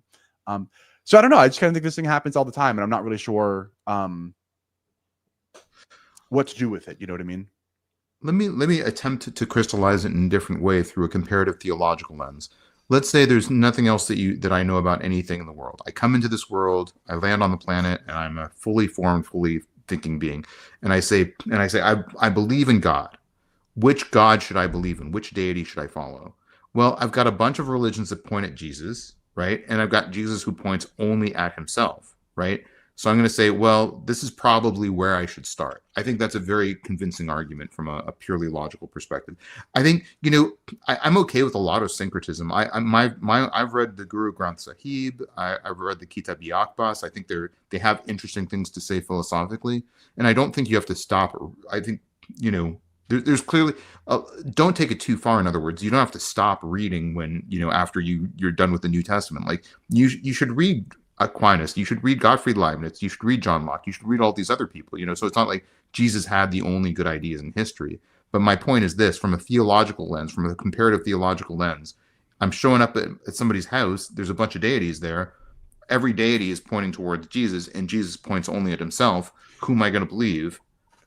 In this very contrived analogy, I think it's still the analogy is a little bit contrived, but I think from a comparative theological lens, it's I think a fairly persuasive point. So here's a question that I have for you. So I agree that Jesus in the Gospels doesn't say anything about like, oh, by the way, check out Krishna. Like, Krishna's pretty chill. Like, no. And I just don't know much about Hinduism. But I do know that the Buddha absolutely never said anything about Jesus. Later Buddhists have said things about Jesus. But likewise, later Christians have said things about Buddha, like St. Josephat. So the way that I see it is that it's not that other religious, like other Jesuses have pointed at Jesus, but Jesus no, you're right. Not other deities. You know what I mean? Correct. That's correct. So yeah. It's like later religious folks in that religion have pointed at Jesus, but likewise, later Jesus followers have pointed at the Buddha. So you know what I'm saying? Like, it's well, that's true. But one of my favorite quotes from Thich Nhat Hanh about Buddhism, he's one of the leading Buddhists, in the world. He's a major spiritual figure. Is that Buddhism is useful if it helps you, but if it doesn't help you, you don't have to use it, right? So I think of like the lens of traditional Buddhism as to some degree philosophical, so it's not a religion per se. Yeah. Now that's flawed to say that, because that's a minority view, right? There's many Buddhists who have very, very deeply they believe in the miracles of Buddha. You have to believe in those miracles, and they'll punish other religions who don't believe in those miracles. So I don't want to gloss over those differences. There are like different sects in Buddhism, and I think you could be like a deistic Christian and have a very Unitarian, very encompassing worldview that's very, very syncretic. But I think the point of the argument still stands that at least, maybe I'd probably rank Buddha second in terms of syncretism, but I would definitely think that Jesus is a very far first in this category. Juan, do you have anything to say? Or Yeah. okay, I would say, just to clarify something, Hinduism, like officially, the official religion, the official sacred text, they are not pointing to Jesus. You have to, like Kevin say, you have to find some of his later followers, some Hindu guy, some guy who said something about Jesus, but this is not the same as Hinduism officially pointing to Jesus. I do grant that Islam officially, like the religion, does point to Jesus. That's true. But Hinduism doesn't really, and neither does Buddhism. And here I just found another example. It says, the Druze faith recognizes Muhammad as a prophet. So I mean, granted, just some small faith from Asia, so maybe it doesn't count. You mean like big religions, right? So, but there are also some people that they have a different faith, but they recognize Jesus, Abraham, and Muhammad also as a prophet. So That's just something I found real quick, right? Again, it's not completely unique. It is, I think, extremely uncommon. And I think if we rank all the deities, you got to rank Jesus as the one with the most theological convergence from other belief systems. Yeah. Okay. Yeah. All right. So let's move on. I see we have so I want to combine. Oh, let me get rid of that. Minimal facts 6 and 7 because I think they're kind of related, and we do have audience questions. Let's. Hopefully that's. Okay. So it splits it up. So, minimal fact 6: Christianity is the only theological narrative that includes exceptionally clear and consistent acknowledgement from antagonistic sources. So this is the criterion of enemy attestation. Even the enemies attest to Christianity and Jesus. And number 7, Jesus is the only figure explicitly named in canonical Jewish literature who is described as performing miracles and magical acts without invoking the authority of God. Those are the two minimal facts. What do you guys want to go over with Tavo on that front? Yeah. Okay. So I will say I had a quick response to what you say earlier about the source you mentioned. I say you implied that the guy writing the narration believes that the man could have been healed, right, if he had allowed. But okay, honestly, I don't see anything in the text that indicates that. So maybe it's something you get from the context or like the full context. I don't know. Maybe I personally didn't see anything that implies that, right? I would also, aside from that, I would also generally say I had another line of response to this. Maybe Jesus was indeed some kind of miracle worker, like, for example, Apollonius of Tyana. And it will work the way this will work. It will work maybe somewhat similar to what modern evangelical charismatic churches do when they place hands of people and they say they claim to heal people and people get up and say that they're healed and all of that. Maybe Jesus did some of these things, and that's why there is some degree of our true memory here being found in this text. Yeah, I'm happy to respond to that. So it's interesting. We've actually done a lot of studies around what believers experience when they get faith healed and what non-believers experience when they get faith healed. There's actually quite a large body of medical scholarly literature around this. Maybe not medical, but interesting scholarly literature. Almost everyone who gets healed, who undergoes a faith healing, number one, it's not robust, right? So months later, they say, yeah, I'm back to, and they almost always recontextualize it as not a physical, but a spiritual healing. So they'll almost always say, yeah, I definitely wasn't like physically healed. So I think that's why the testimonials are so interesting, because like Quadratus says that, I mean, if you believe that his testimony is sincere, I think his impression is that there were people who had a robust healing. These are people who were healed, who are still walking around to this day. Now, I agree there's at least some possibility that there's false claimants, but I find this to be a very, very interesting claim. In other words, I think, and I would have expected the Jewish polemical literature about Jesus to say, what are you talking about? He didn't heal anybody, right? And we have hundreds of polemics, and none of them say that. Why doesn't one of the Jews at least say, look, I was there. We know that there were people in Judea who said that nothing happened, right? I would expect if you got one or two arguments for Jesus, for or against Jesus, then you can say, well, this is their, but we have maybe not hundreds, but at least dozens of different accounts of what Jesus did. And even a lot of the polemical responses say that, yes, Jesus healed, but he healed in the name of like Satan, essentially. I think this is just it's a really fascinating set of observations. I would have not expected that. Coming into it as a lifelong atheist, coming into the argument and seeing these Jewish sources for the first time, I was expecting them to fully say, yeah, Jesus didn't heal anybody, or at least not even mention it at the very least. But instead they say he healed. And I'll give you an example. Gittin 37a says that Jesus had good intentions towards Israel. Well, that same passage says that Jesus is punished by being submerged in boiling excrement until the end of time. what do you mean? This guy had, there's no other account of anyone who's punished in that regard. So he gets shoved into boiling excrement, but he was a healer. I just think that I thought this was really fascinating, especially from the background of a lifelong atheist. I was not expecting to see this degree of attestation that is harmonious, that is accordant. Yeah. Okay. I wanted to respond to that when you say, why don't we have any Jews saying, yeah, I was there and I saw he didn't really heal people or stuff like that.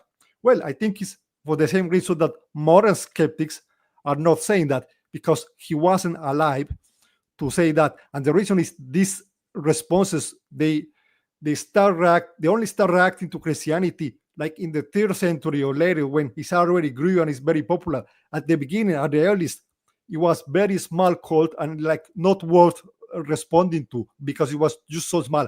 Only later, when it grew, then they start responding to that. But by that time, it's too late. It's been 200 years or something. So they cannot say, oh yeah, I was there and I saw that nothing happened, right? They don't say that, obviously. Well, okay, but an important note is that these things are written down later because codices come later, right? But there is an oral tradition around Jesus. And we know that many aspects of the oral tradition were probably, there are people who've written books on the Toledot Yeshu who believe that there was an oral core of the Toledot Yeshu that was probably in existence as early as the 2nd century, right? And there's other problems with the polemical idea. Number one, there's exculpatory language used towards Paul. So they say Paul was essentially like not a bad guy. Paul was fine, right? And there's also miracle traditions that are in the Toledot Yeshu, that are in Jewish polemical writings, that are not written about by the Christians.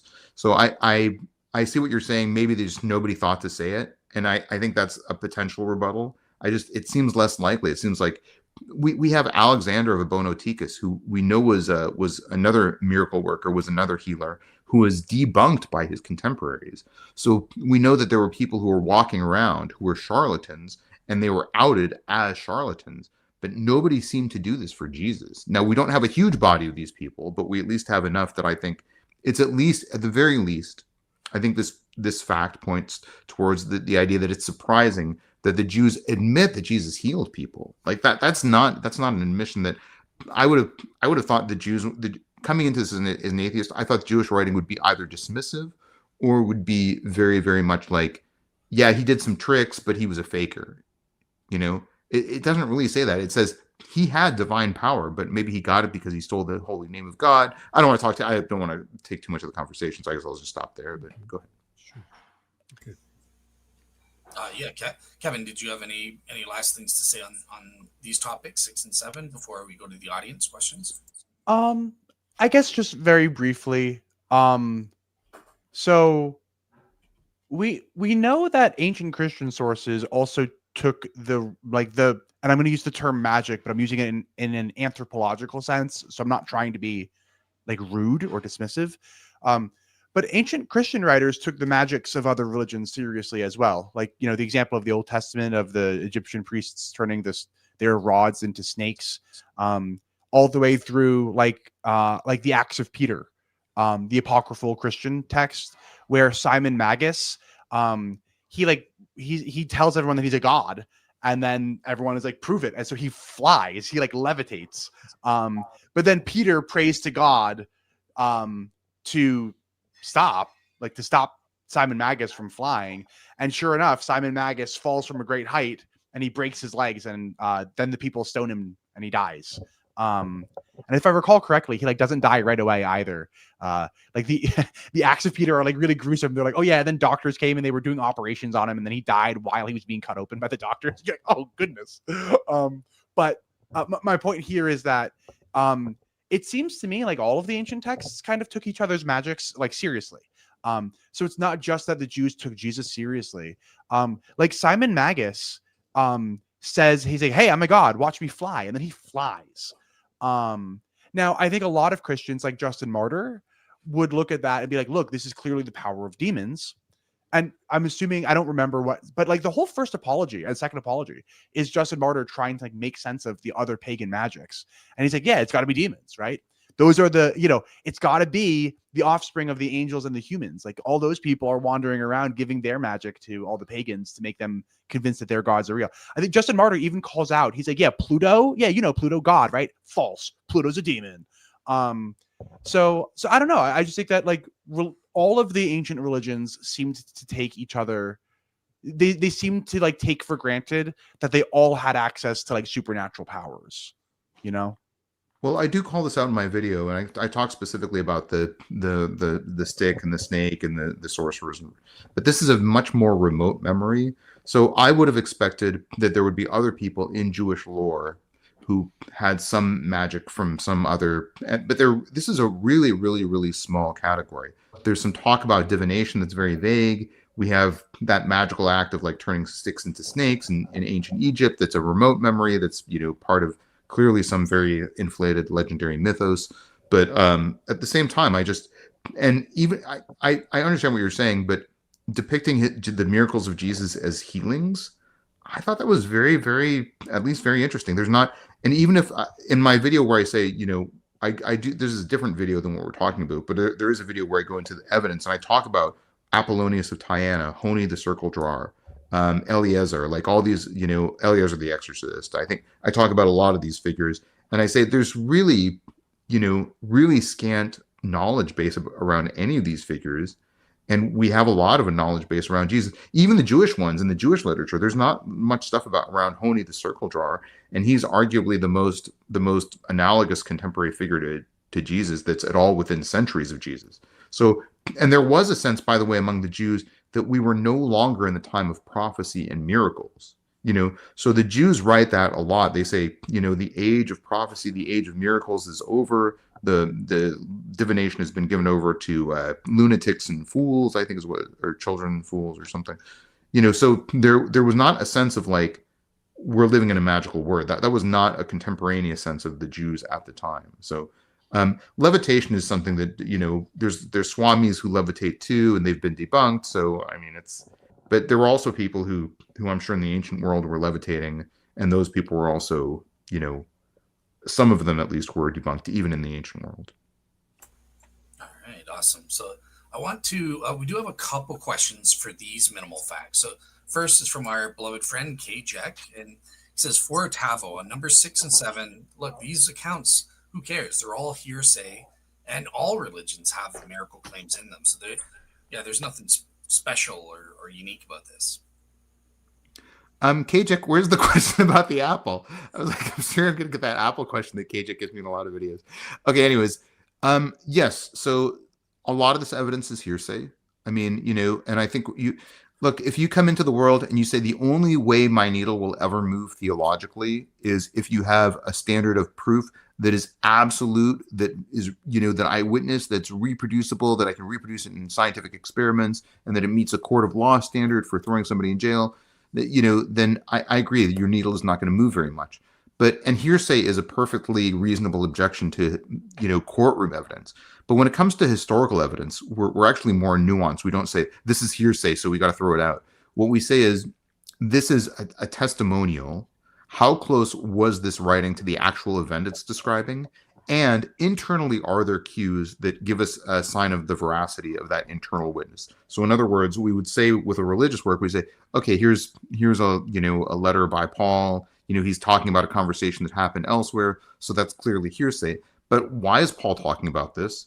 Is there any corroborating evidence that this conversation happened? Are there any cues in his testimony? Like, is he saying things in this document where he says, there were people criticizing me because I said something wrong and then I corrected myself? We'd say, okay, that seems like that has more of a radicality to it. That's a little more trustworthy.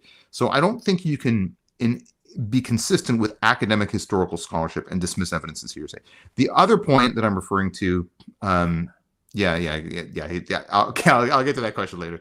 But the other point that I'm referring to is when you're in a relationship with somebody, right? You don't get into that relationship because you have a legalistic and scientific standard that things are going to end well, right? You get into that relationship because you have sort of an inclination. There's some evidence that points in a certain direction. So I think that's what I have here is a body of evidence that points in a direction that suggests that people take the next step, which is, again, I'm not a theologian. I'm not theologically super committed. So this is just me saying, hey, there's evidence. It's not flimsy. It's not tenuous. All right. And last question on this one, and then we'll move to the next minimal fact. So question for Tavo, do extraordinary claims require extraordinary evidence? Look, you mentioned all these mentions, but what's extraordinary about that? When you're talking, you want me to believe a miracle, is really saying, well, look, the Jewish literature says he committed miracles. Is that really extraordinary evidence? Yeah, so there's two questions here. What do we mean by extraordinary? And then what do we mean by extraordinary claims? What do we mean by extraordinary evidence, right? So to me, the empty tomb, for instance, is not an extraordinary claim. I don't think any of the minimal facts that I delineate are extraordinary claims. I think these are scholarly, well-vetted conclusions that there's plenty of evidence for believing in. Now, I think the people who don't believe in the facts that I've delineated are very largely come from a very atheistic background, and I think they don't want to follow where this evidence leads. But again, I don't think my minimal facts that I'm setting up are extraordinary claims. Is there extraordinary evidence? I think there's a big body of evidence. I think it points in a certain direction. Maybe it doesn't meet the direction of extraordinary, and it's not going to meet everyone's definition. But I think it depends on, this is what people are going to have to define for themselves. Bart Ehrman said a miracle is by definition an event that has a 0% chance of occurring, right? So if you believe that standard, then there's literally no evidence that's going to convince you that anything could happen. Here's my example that I give in the video is the parting of the Red Sea, right? We know that this is something that can happen through naturalistic processes. So is that a theologically extraordinary claim? I think to me, the more extraordinary thing about the parting of the Red Sea is it happened in the right, and again, I'm assuming that the Old Testament is true for this thought experiment, but this is purely an assumption I'm making for the sake of this thought experiment. But we know that the parting of the Red Sea is something that could happen. We know there's wind set down effects. There's scientific explanations for it. Does that make the claim extraordinary? Or is the extraordinary facet the fact that, it happened in the right time, in the right place, in exactly the right way, to give the impression of something that looks an awful lot like providence? I don't personally believe in anything that's not naturalistic. I think every claim that I make for my own personal theological lens is something that is naturalistically possible. Kevin, how many cats do you have? Yeah. Count like 3 so far. 4. 4. Wow. Okay. Wow. Yep. All right. So let's move on to the next one. And Juan, I'm going to start with you because I see you yawning. You're getting bored, so I want to do. So number 8. Let me just show it up here. So his 8th minimal fact: after the death of Jesus, Jewish liturgy and theological life underwent a profound change, even among Jews who didn't follow Jesus. So they were Jews, not Christians. Jesus upended everything for these guys and their way of life. What do you want to probe Tavo on that front? So no, sure, yeah, I had a question here. So the support for this claim is that there is a text in a Jewish source that says that 40 years before the restoration of the temple, right, this coincidental with the death of Jesus, there were some strange phenomena happening in the temple, like the doors opened by themselves. There were some miracles that just stopped happening, right? There were some weird things, right? And like the argument is that the coincidence is very impressive because it matches exactly the time of Jesus' death. My question is this: how do I know that there wasn't another text somewhere among the many hundreds or thousands of religious literature that speaks like 100, maybe 100 years before that? There was also somebody reporting some stuff in the temple, right? And a bit before that, some other time. And what you just did, you just happened to pick the one that was right at the time of Jesus. And I know that this comes from a scholar called Robert Plumber or something like that. I know, I read the paper. How do I know that there were other sources saying the same thing, but he just happens to pick this one that happened 40 years before the destruction of the temple, and specifically point out only to this one and say, oh, look, it matches the date of Jesus' resurrection, right? But maybe there were other time when these similar things happen. How do I know this? Excellent question. Yeah, it's the Talmud, and it's in the Babylonian and Jerusalem Talmud. So we generally accept that the Talmud is canonical Jewish work, right? So that's the Jewish canon. So that sets up what the canon is. So if you had a quote from the Talmud that said, no, this is incorrect, it's not 40 years, it's 150 years, then I think that's more, if you're just saying, well, I found a Jewish source. But like in the Babylonian Talmud, it's Yoma 39b that specifically delineates 40 years. During the 40 years that Shimon the righteous, well, I won't read the whole quote. It's fairly long, but it's Babylonian Talmud, Yoma 39b. And also in addition to that, it's in the Jerusalem Talmud. And I don't remember where it is. It's also in Leviticus Rabbah 21:5. Now, this is also referring to the exact same. Oh, here it is. Yoma 6:3 in the Jerusalem Talmud. It's also in Josephus, the Jewish War, right? So he mentioned this 40-year period. It's also in 2nd Baruch 85, 1-3. Baruch is also, my understanding is it's canonical writing. I'll need a Jewish scholar to check if these other things. I know the Talmud is canonical. I know the Tosefta, which is Soda 13:2. References the same time period. The Jerusalem Soda 9:12 also references it was the final. Well, that just says final years. So, but we have a lot of quotes that line up with 40 years. So I think the argument that this is a different time frame.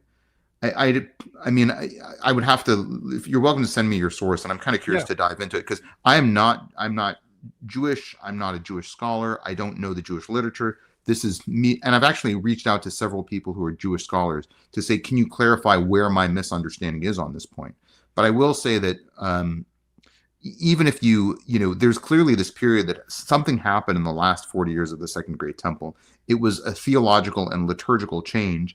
There's no one's attributing it to Jesus dying, but there is this sort of sense that like I find it an interesting coincidence. Now it may just be just that. Maybe it's just a coincidence. Maybe 40 years before the destruction of the temple, people were like, things have really gone to pot here. And but I mean, I think you have to like admit that the 40-year time frame is part of Jewish canon. I also read somewhere someone said that Jews use the term 40 years to refer to like a generation. So maybe what's being said is like around a generation, more or less. So it's not being say like exactly 40 years, which will make like will give some time variation, right? I mean, it will still be kind of around Jesus, but like you cannot say, okay, it's really an exact match with the death of Jesus, right? It's kind of okay. So there's 40 years in the Talmud and there's 40 years in the Old Testament. When 40 years is used in the Old Testament, my understanding it doesn't mean anything. It means a generation, right? There's like when they say 7, right? Or 700 or 500 witnesses, like they're not counting out, right? So they're not, or the 12, right? If there was 11 people, they would still call them the 12. If there's 13, they still call them 12, So I agree, but it seems to be less of a thing with later canonical Jewish writings than the Old Testament. So, but I mean, that's a reasonable rebuttal that you're just, looking at a time frame that just looks superficially similar. I think that's a reasonable, but I still think I would not have expected this. And the time frame seems to line up. I would think somebody would have said like, it seems like it's a genuine thing. Yeah. I will send you the link. I found some Jewish site who had a long response to this. He say it's called Jewish Outreach or something. I will send it to you later because it's too long to remember everything. I mean, when I uncovered this, I was purely atheistic. So I don't have a dog in this fight. And I certainly didn't have a dog in the fight when I did this research. So I'm kind of now sort of a little bit more nuanced in my perspective on theological questions. But I would not like heavily invest in like a Jewish website that's because of course they're going to refute this. This is, and I mean, I asked one person who was Jewish and he was like, oh, this is all racism. You're being anti-Semitic. And I was like, I apologize. I didn't mean to offend you. But I don't see how this is in and of itself an anti-Semitic claim. And I did apologize when I said that to him. And again, if I'm saying anything that is offensive, I hope that I've actually stopped saying Old Testament. I've started saying Tanakh because some people have criticized me. And I think that's a reasonable criticism. So now whenever possible, I say Tanakh if I remember. Never heard that. First time I heard that.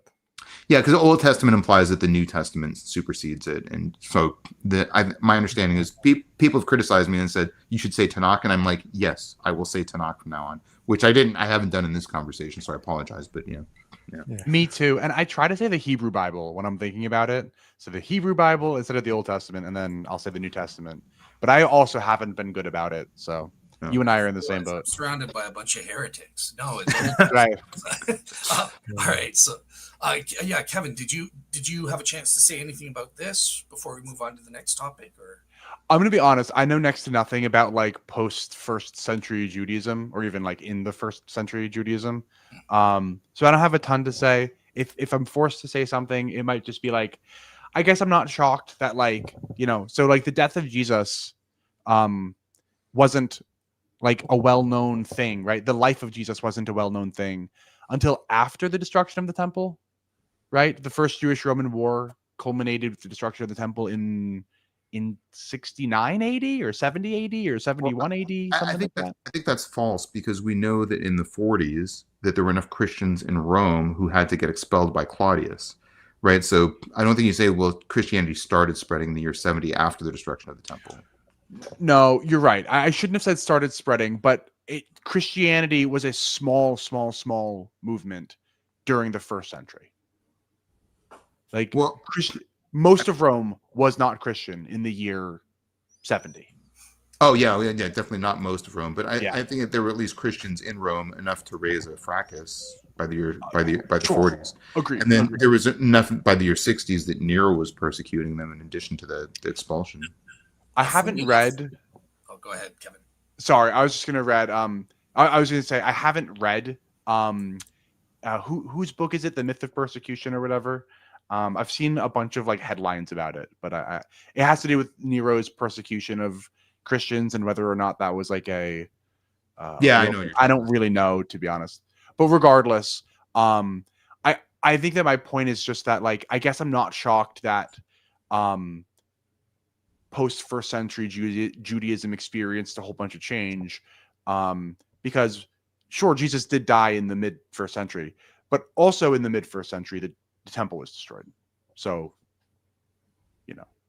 well, that was the year 70, so that's still a 40-year time span when the temple was destroyed.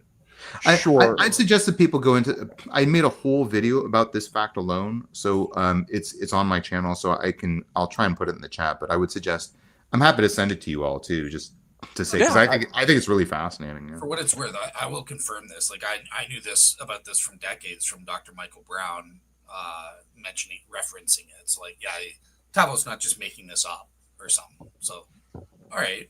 Cool. And I know nothing about like Judaism in the 2nd century and stuff like that, so I can't even tell you what changed besides the temple got destroyed. So no worries. All right, cool. Well, number 9 actually relates to something you and Kevin were just Tavo and Kevin were just talking about, right? So the rapid and enduring spread of early Christianity, this amazingly rapid spreading very early on, remains difficult to explain through ordinary or natural social and historical causes. Who's up for grilling Tavo on this one? We'll start with you, Kevin, this time. Honestly, Juan made the point in his opening statement about Mormonism. So why don't I'm happy to let Juan kind of make Mormonism. There was this debate between Bart Ehrman and some other guy, and that other guy made that point. And Bart Ehrman was like, if you really look at the numbers, somebody ran the numbers, and he realized that the Mormons actually grew at a similar rate as early Christianity, like I don't know, 10% per day. I don't know, I don't remember, but it's like the same. It will be a similar thing. And yeah, Mormonism, as we all know, became very successful. Just some guy started a small thing back then, and now many millions of people are Mormons. And I think Islam is also an impressive example, right? So I also say the rapid growth of Christianity is impressive until it becomes a Roman, the official Roman religion, right? Because at that point, then it's like easy to explain why it grew so much, right? Because the Roman religion expanded. It was very big already, right? And it had sort of this expansive thing. Like someone say that in the comments, right? So that's what I would say. And I will also just say that Richard Carey has an entire book called Not the Impossible Faith, when he goes deeply into this topic. And for example, one of the arguments he makes is that in the Hellenistic culture, there were many elements of Christianity that made it appealing to this culture. For example, the fact that dying and rising gods were a popular thing in that culture, and they made it like easy for people to accept this kind of thing. He has other factors. So I'm going to suggest people, there's a few things. Without, I don't want to go down too many rabbit holes, but let's talk briefly about Richard Carrier's work on the dying and rising gods. So that term, that phraseology, the dying and rising gods, has been repudiated by a lot of scholars because they think it's sort of an overestimated. There are certainly some gods that are associated with some agrarian things, but there aren't a lot of gods that have parallels to the narrative around Jesus. So I know Richard Carrier has really beaten this with a very loud drum. I'm going to suggest people check out my video on Richard Carrier. I think a lot of the similarities between Christianity and other gods are generally superficial. So many, almost every scholar who's weighed in on this agrees that the similarities are more superficial than what Carrier reports, right? So almost everyone says that what Carrier engages in is, to a degree, parallelomania, where he's just saying, well, Dionysus had wine, Jesus had wine, therefore they're the same person, right? So there's some parallelomania happening. So check out my video on Richard Carrier. But, if you go into any of these gods, there's clearly a lot of differences between Christianity and these gods. But here's the thing. If you're saying, well, Christianity spread because it was appealing to these other pagan traditions, why didn't the pagan traditions spread? Like, they were far more appealing. And it's also important to note that the spread of Christianity, even after Constantine, was not linear. We had Emperor Julian, who was trying to reinstate paganism after Constantine. In fact, he went so far as he was going to rebuild the third temple of the Jews. It's a really fascinating story, because he was like, we got to get more Jews around here. And the reason why he wanted to do that is because he wanted to sort of mitigate the strength that Christianity had. So he's like, I'm going to rebuild the third temple. I'm going to give the Jews a whole lot of money. It's very interesting because Ammianus Marcellinus is a pagan Greco-Roman historian. He did not believe in Christianity. And he said that when they tried to build the third temple, there were these fireballs that came out of the ground that killed the construction workers. It's a very interesting account. It's probably a topic for another video. But my point is this. There were plenty of other religions that should have been able to take advantage of any infrastructural, lingua franca, any other advantages that were in the Roman Empire that for whatever reason didn't, right? And if you're saying, well, the argument is because Christianity was very appealing to pagans, well, I agree that there was some efforts to sort of harmonize Christian traditions with pagan traditions. This was really big in the 4th century. I don't think it explains the trends early on at the time frame that I'm looking at. And moreover, if pagan traditions were popular because if Christianity was popular because of similar pagan traditions, I expect pagan traditions to be even more popular. Now, I'm happy to talk about Mormonism, but I guess just to keep things brief, I'll just say that the story is really fascinating. I recommend people look into it. It's probably important to recognize that comparing Jesus to Muhammad and Joseph Smith are very different prospects. Muhammad he lived to be at least 60. He had decades as a leader. He had an army. He had imperial conquest. Every advocate for Islam, every single Muslim who was an advocate for the Islamic faith in the first 150 years, they were all part of the caliphate, part of the hierarchy of the Islamic faith. So it's a totally different set of advocates. You didn't have these people like Justin Martyr, Athenagoras, Aristides, who were itinerant teachers who had no relationship to the Christian church, who weren't part of the hierarchy. Every Muslim apologist in this time period, anyways, was an official member, an official employee, an official of the caliphate itself. So Mormonism is kind of an interesting idea. I mean, there's certainly more witnesses. There's actually less witnesses for Mormonism than there are for Christianity. But again, every witness in early Mormonism, especially for the first 150 years, when I looked at this, I think there's 14 versus 20 for Christianity. So, but every single witness is an official of the Mormon Church, right? So it's not super surprising that we see that. Now, to me, the argument is that Joseph Smith had a lifetime career of, I don't want to offend anyone, but he was, and by the way, the term Mormon is apparently offensive too. But maybe that's enough on those points, and this is a topic for another day. But yeah, it's an interesting comparison. It's a valid point. I'm glad you made it. And I can chime in here too and just say that so I actually do think that Christianity spread quickly, like all things considered. I think one of the reasons why it spread really quickly is because it was like radical. Jesus was talking like, blessed are the poor. So I bet you all the poor people heard this were like, hell yeah, dude. Like this religion is for me. Like that's my guy. I think that women were hearing this and being like, blessed are the meek. Well, women are meek. Like, this is for me. Like, come on. Like, so I think that Christianity was pretty radical in the ancient world in terms of its like its universal appeal. You know, it wasn't just for high society pagan Romans, you know, like it was for everyone.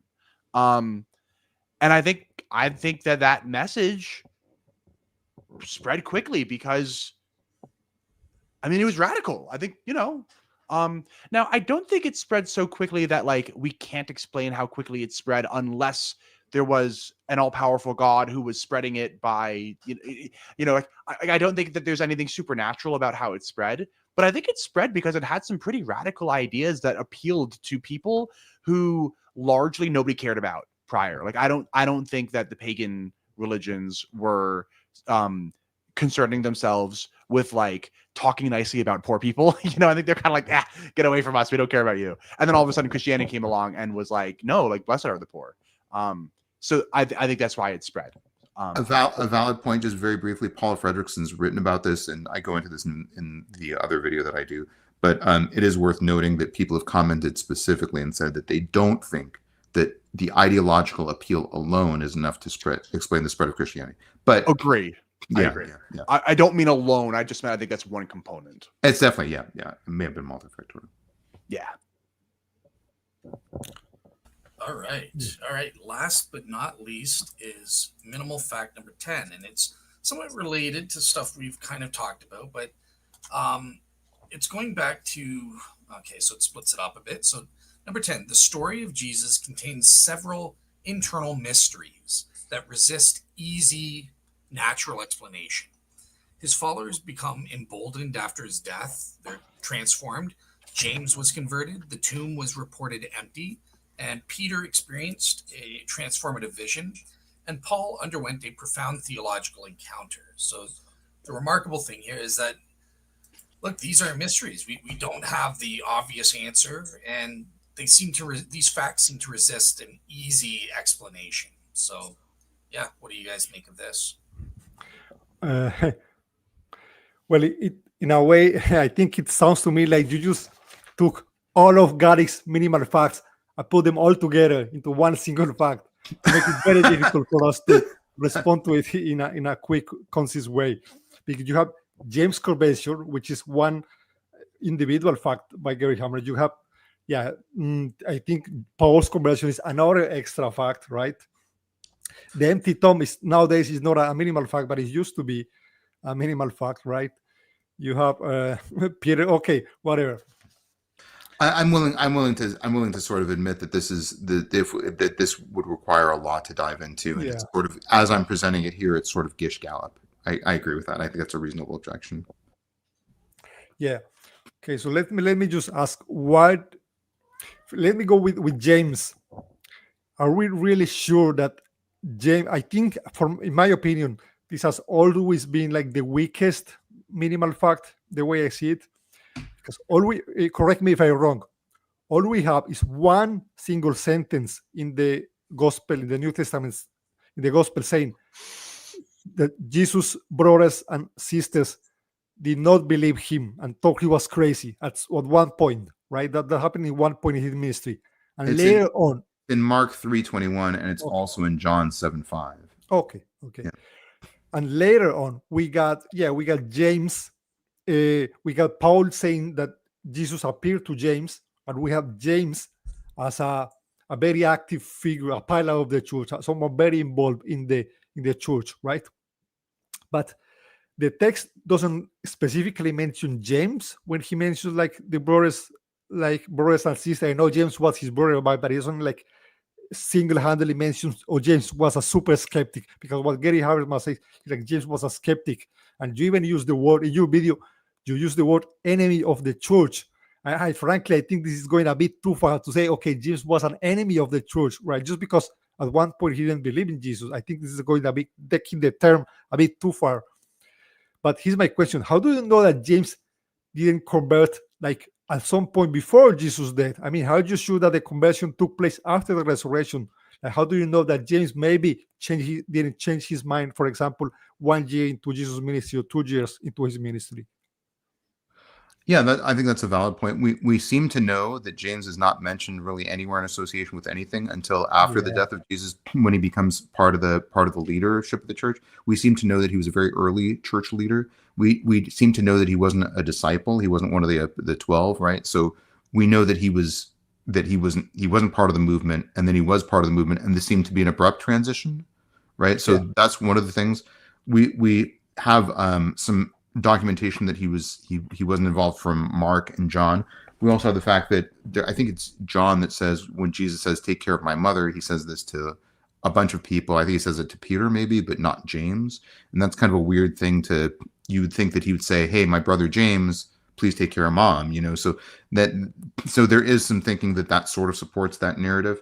I will say that most means, just so we don't go too far down this rabbit hole, because I agree that this minimal fact is sort of a bit of a gish gallop as we're presenting it, especially with not much time remaining. But I think that we at least have some lines of evidence. We have at least one line of evidence that places him not at the death of Jesus, that says that Jesus was willed the care of his mom to somebody else. So I think most mainstream scholars agree that James was very skeptical and converted. If you want to say, well, maybe he converted 2 years into Jesus' ministry and just wasn't very involved because he was like, whatever, I don't really care that much. And then he became a major figure in the church afterwards, after the death of Jesus. I think that sort of makes a little bit more sense. The letter of James is probably the best attested in terms of the original authorship actually being James. It's one of the letters that we're pretty convinced about, and it emphasizes the resurrection strongly. So I think, but I agree, we don't have that much narrative information, and I don't want to spend too much time on this and not get all of your other insights. But I would say it's a general point of consensus among most scholars. Okay. Yeah. All right, awesome. So that does it. Those are Tavo's 10 minimal facts. I think you guys all did a great job. Thank you to the two agnostics or atheists for helping me grill Tavo with some great questions. And thank you to Tavo. You did an amazing job. This was your first time kind of doing a dialogue type format. So I hope that you enjoyed it on your end there. I did very much enjoy it. Juan and Kevin and you, Dale, I've seen hours of your channel as well, Dale. It's a really wonderful channel. I would recommend people check it out. I've also seen hours of your channel, Juan. Really great stuff. Okay. I loved your interviews with Carrier. Kevin, you've got a really very entertaining channel. A lot of what I learned about the miracle of Fatima was from your channel. So again, I recommend everyone check out these channels. All three of these individuals are bigger, better, more careered YouTubers than I am. So please support their channel. Please go check out their stuff. They're being very gracious for engaging me in this conversation. I think they're kind of like treating some of my, I feel like the facts are pretty much speaking for themselves, because I'm not a super persuasive speaker. And I have, maybe some of you can tell, I have a bit of a speech impediment. English is not my first language. So this is all like quite challenging for me. But I will say that you all have been dealing with me very gently, and you probably could have been a little more acerbic and been like, no, wrong. And so I really appreciate that you're handling this with some gentleness. I hope that maybe these facts sort of move the needle for some people out there, but I realize this is a very acrimonious argument that I'm sort of wading into. And I'd be remiss if I didn't also just briefly mention there's like 250 some odd comments on the video now. They're all really insightful. Many of them bring up really important points that I hadn't considered, or at least hadn't considered deeply enough. Yeah, and I've got four questions marked with a Q that people want to ask you here. So, but yeah, I think you did a great job. Like I said, I was speaking with Kevin and Juan before, and we had no idea that English wasn't your first language. Yeah. So, like, I think you're kind of underselling yourself a little bit. No, That's very kind of you all, and you all have. I appreciate the kind words about the video. So thanks very much. I again, people should check out the video. It's probably going to be a better, more eloquent delineation of the facts that I bring up than what I've presented this morning. But yeah. All right, so let me bring up audience. We have 5 audience questions from what I've seen. So okay, so this is the last from Kajek. Question for Tavo, but the other 2 can respond if they want. But so there are tens of thousands of denominations within Christianity. Which one do you think, is the most plausible? So yeah, it just makes sense for you, Tavo, to answer this. Do you? I know that Kajek is really passionate about this other question because he asks it on all my videos. Would it be okay with everyone if I switch the question out and ask his other Apple question? Because he really loves that question. His Apple question. All right, he left a comment about an apple, but he didn't. Okay, well, I'm happy to answer this question. I mean, I don't have super strong feelings about it. Again, I'm not a theologian. I'm not theologically committed. I think there's, I think of it as like, go ahead and answer the Apple one, but just explain what it's about because I'm trying to find it in the comments. It's okay. I can answer this question because I don't want to misquote it or anything. And if there's time later, we can talk about it. But the way I think of it is sort of like, I think you can walk into a house and there's a lot of rooms in that house, but they're all in the same house, right? So I think that you should. In other words, I hope people, if they're moved at all by this video, I hope they're moved by my minimal facts. I hope they're moved to sort of get to know Jesus more. But I don't have any feeling about like I'm a godfather, and so I'm sort of peripherally like aware of some Catholic traditions. I tend to like the facets of Christianity that are less hierarchical, just because I feel like that's probably legitimate. But I don't have any merit to be like this is a version of Christianity you should stay away from. I know people really debate what even is a Christian. Are people of Latter-day Saint origin? Are they Christians? Are they not? So it's a very, very esoteric, abstruse debate that I don't have the expertise to weigh in on or wade into. Fair enough. All right. So this one is from Adidapur. I probably butchered that name, but so it's a question for Tavo, but I will ask the other guests too. So for you, Tavo, why is Paul's understanding of the resurrection and how his appearance took place, why isn't this a part of your minimal facts? I think it was, and also for Kevin and Juan, do you guys think that Paul's appearance should be a part of a minimal fact? Is it something that really happened that we need to explain? So yeah, starting with you, Tavo. That's a reasonable criticism. I think Paul's conversion would probably fit into fact 10, but again, I'm essentially expropriating all of Gary's facts and putting it in fact 10. I guess my point of this argument is that I didn't want to focus too much on the resurrection. I wanted to focus on Jesus as a radical and healer. And the reason for that is because let's say I do an excavation in Israel and I find a bunch of letters about Simon Bar Kokhba that say that he resurrected to his followers, right? Would that change anyone's opinion theologically? Probably not, because we have a lot of other writings from this individual and they're not really that theologically impactful, frankly, right? So I think my point is to sort of zoom out of the resurrection a little bit. I think Paul's conversion fits in as a mystery. It fits in as a mystery nicely in a lot of different ways. Number one, there's some dismissal of Paul as psychotic or hallucinating or schizotypal, and I've heard a lot of different. And I don't think any, from a purely medical perspective, I don't think any of those diagnoses really apply that well to Paul, right? So it's helpful in that regard, right? Number two, we know that when you have delusions, hallucinations, they don't act. I know Carrier speaks against this, but we know from the medical literature that delusions and hallucinations don't change your core beliefs, right? They can refine your core beliefs. They can sort of shift them a little bit.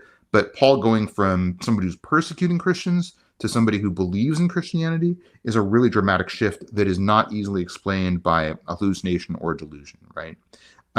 Number three, it's also helpful because some people say, well, maybe there was like a component of, some sort of a mass hysteria thing that happened around the idea that Jesus resurrected, that some people were like, oh, well, Jesus is like, appearing to a lot of people. So this became like a sort of mass hysteria thing. But Paul puts that that conclusion on more tenuous ground, because we know that Paul was in a different setting when this all happened, right? And he had his own experience totally geographically separate from the experiences of the other disciples. So I think that's a very valid point. I could have probably put it in as another minimal fact. I have about like sort of 12 minimal facts on my list, but that would probably maybe Paul's understanding should belong as a minimal fact. All right, fair enough. Yeah, do you guys want to respond to this or say anything on this or? Yeah, well, I think, I mean, about Paul's conversion to Christianity. Yeah, I think Gary Habermas does consider it to be an important fact. But honestly, in my opinion, I don't think it's a very strong fact. Like, I mean, the idea behind it is that it will be extremely unlikely that someone who was an enemy of Christianity and a persecutor would have an hallucination that makes him convert to Christianity. But honestly, I don't find it that implausible. I think we have many examples from our history.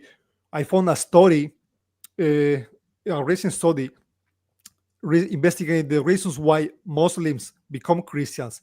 And there was a surprising amount of people, 25%, saying they had visions of Jesus or dreams of Jesus, which made them convert to Christianity. So that actually happens a lot. I know an example of a famous Hindu guy who converted to Christianity because he claimed to have visions. I don't have the name off the top of my head, but I think I read that in Alex's book. So I don't think this is like, it is that unlikely to the degree that one says, okay, this is something that skeptics really try to struggle to explain. In my opinion, what I consider to be the two most important facts, what will be my two minimal facts about Christianity, if I was a Christian apologist, I would say the fact that Paul claims Jesus appeared to a group of people. In 1 Corinthians 15, he claims he appeared to all the disciples. And also the fact that, because this presents difficulties for the hallucination theory, and also the fact that the disciples were willing to endure persecution and risk death over the preaching of the Christian message, because this is necessary to, otherwise the skeptic can just say, oh, maybe they were lying, right? That will be the natural response for the skeptic. So this, I would say that these are the two most important minimal facts that the skeptic has to explain. They are most difficult to explain. All right, perfect.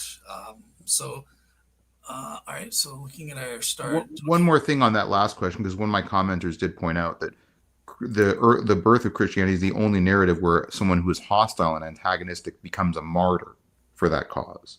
So I know people convert religions, but becoming a martyr for a cause that was initially persecuted is Christianity is unique in that regard in terms of Paul's martyrdom. Fair enough. All right, so I just want to three more questions, and then we will wrap up. That'll be the cutoff, because I want to be fair to Kevin. I promised him 2 hours, and we're at 2.5. So, all right. So Wayne D42 asks question. So presumably this is for all of you. Why don't we see things like they'll know we are Christians by our love, or the oneness that Jesus prayed for coming to pass? Is this like in reference to like Jesus in the garden says like to his apostles, like, hey, I'm praying that me and the Father are one, and if like you and me are going to be one, and then we're all going to be one in the Father? Is this like, I think, and Wayne, you can correct me in the comments if I'm wrong, but I think what he's saying is, well, why isn't one of Tavo's minimal facts the uniqueness of Christian agape love, and this Christians are unified or something? I don't know. Maybe I think he's saying, why aren't Christians more loving and more united if that's what Jesus prayed for? Yeah. I think that's the point. Okay, fair enough. You guys got it. But yeah, Tavo, what's your take on that? Why don't I let Kevin do this one first? All right, Kevin. I mean, just putting on my Christian hat for this one. People are people. Even Christian people are still people, and people can be nasty sometimes.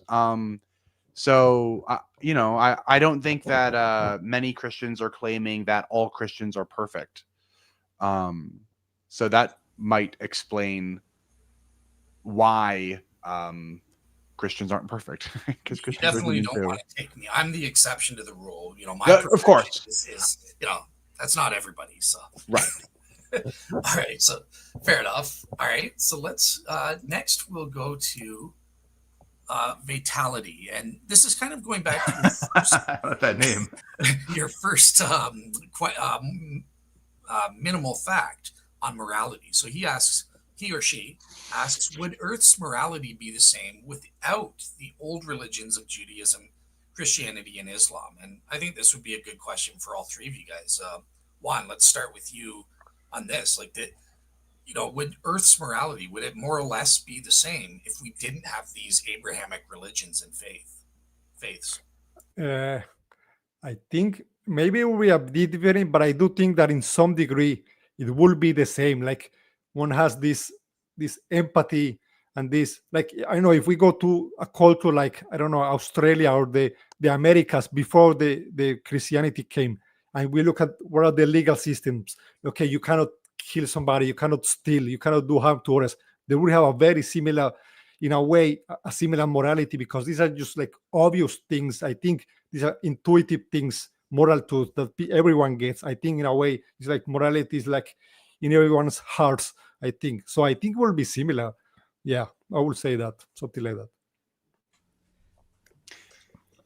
I'll agree that I think that eventually we'd get where we are, because truthfully, I don't think that like where we are today is sometimes I make the analogy with like different kinds of physics. So like if Christianity was Newtonian physics, I think that today we've achieved the new physics of, general relativity, where general relativity is kind of like our modern morality. It's not really like Judeo-Christian anymore, I don't think. I think modern morality is kind of like this post-enlightenment morality thing. So I think we would have wound up at post-enlightenment morality eventually, but like, would it have taken longer or shorter? I don't know. Counterfactuals are always really hard to guess. If things weren't how they are, how would they be? I don't know. The only way that I know things is how they are. So I don't know is the only good answer I have. And Tavo, what's your take on this? Yeah, I think some people are good, right? And some people are not very moral. And I think some of that is dependent on your religious influences. I think some of it's, but I will say that I think the morality of Jesus is radical. I think it's even radical to this day. And I think there's at least 2 points that I really want to underscore. Number one, Jesus has a really disempowering version of morality. He basically says, none of you are moral. Like, you all think you're not killers. You think you're not thieves, but you're if you flip somebody off when they cut you off on the road, isn't that the same thing as murder? It's just a lower degree. I think that's a very, very, in some ways, Jesus is saying none of you are moral. I think that's a very disempowering sort of way to sort of engage with people. So I think that's one of the radicalness. And I kind of wish people would be more circumspect about their own morality. For instance, there was somebody who commented on my channel recently who was like, the morality of Jesus isn't that interesting. It's not that unique. I'm a moral person. I'm a super nice person. And in a later comment, they were saying, all fascists deserve to die. And I was like, well, now, wait a second. How do you square this? Because who decides what a fascist is, and who gets to like assign that label? And you're saying they should all die. Like, that seems like that's kind of hard to square with me. Like, how do you say you're the apogee of morality? You're superior to the morality of Jesus. And you yourself are saying things that people should die. You don't, you're at least diminishing the right to life in essentially the same comment chain. And here's another way that I think that Jesus is making an urgent claim. I think, one of the phrases that really just kind of struck me that Jesus says a lot is, no one can know the hour and the day. And the first time I read that, I was like, oh, I didn't realize he was talking about eschatology. I thought he was talking, and by the way, when he says that, he's quoting the actual like Jewish practice of resetting the lunar calendar. He says nobody can actually know it. That's why you have to like interrogate these witnesses, right? So, but what I thought he was talking about is like, well, you're all going to die.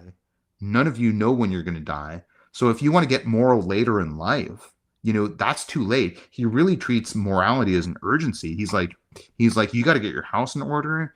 you got to be the bride who's always prepared for the groom to come back. You got to be the servant who's always prepared for the rich person to come back to his house. You people have to get your. And I kind of take this in a very interesting way. And I also think that the last thing I just want to say is we tend to think of ourselves as very moral agents. But again, if you read Hannah Arendt, we really aren't. And I think this isn't recognized enough. And I kind of wish we were more humble about our morality. And I think this is one of the important lessons. So would Earth's morality be the same? Probably, just because we're just not a great group of people in some ways. But at the same time, I think, we should strive for a higher degree of morality. A lot of the same people who say Jesus isn't that interesting to me, Jesus isn't that great a moral philosopher, I'll say, when's the last time you did anything that helped somebody who was poor? Well, I haven't. Well, then I don't know that your sense of morality is above anyone else's. And I hope I don't sound like I'm being too judgmental or too pejorative in this. I just think that there is this sort of sense I'm a pretty moral person, I'm a pretty good person, but we often don't really earn that or take the moral obligation to earn that label very seriously, or not seriously enough. Anyways, I do want to point out that Christianity did contribute early on to a lot of very moral practices. This is one of the key arguments Justin Martyr makes, is that the Christians have changed so much morally compared to pagans that's really one of the things that should move us. For instance, the practice of adoption, the ending of infant exposure and the institution of adoption, that was all started by Christians. Early proto-hospitals were probably essentially started by Christians. If not, Christianity played a huge early role in the starting of hospitals. So I think Christianity has been transformative. But yeah, good question. Awesome. All right. And in light of the fact you're talking about being humble, I said I was perfectly moral before. I will admit I did sin once in my life, just once. All right. So we got a last one. This one's from a little bit of a celebrity. Apparently this is a mod on Derek Smith Vision, as well as Dr. Jennifer or something. And there was another one I forgot. This is a mod from a couple of famous atheist channels.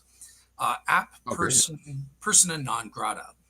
And he asks, was God always the absolute worst communicator ever? Or did he only become so profoundly disabled at about the same time he started creating totally true, totally not cult? So polemic aside, I think the substantive serious question is, well, look, why wouldn't we expect God to be a better communicator? Wouldn't that be a minimal fact that would be amazing and differentiate it from other religions? Instead, the God of the Bible seems to be a bad communicator, like all the other religious books that are out there. I'm trying my best to make to take away the polemics and make a substantive question there. But yeah, what's your take? What's your take on that? Like the way God communicates through the Bible versus other religious communications.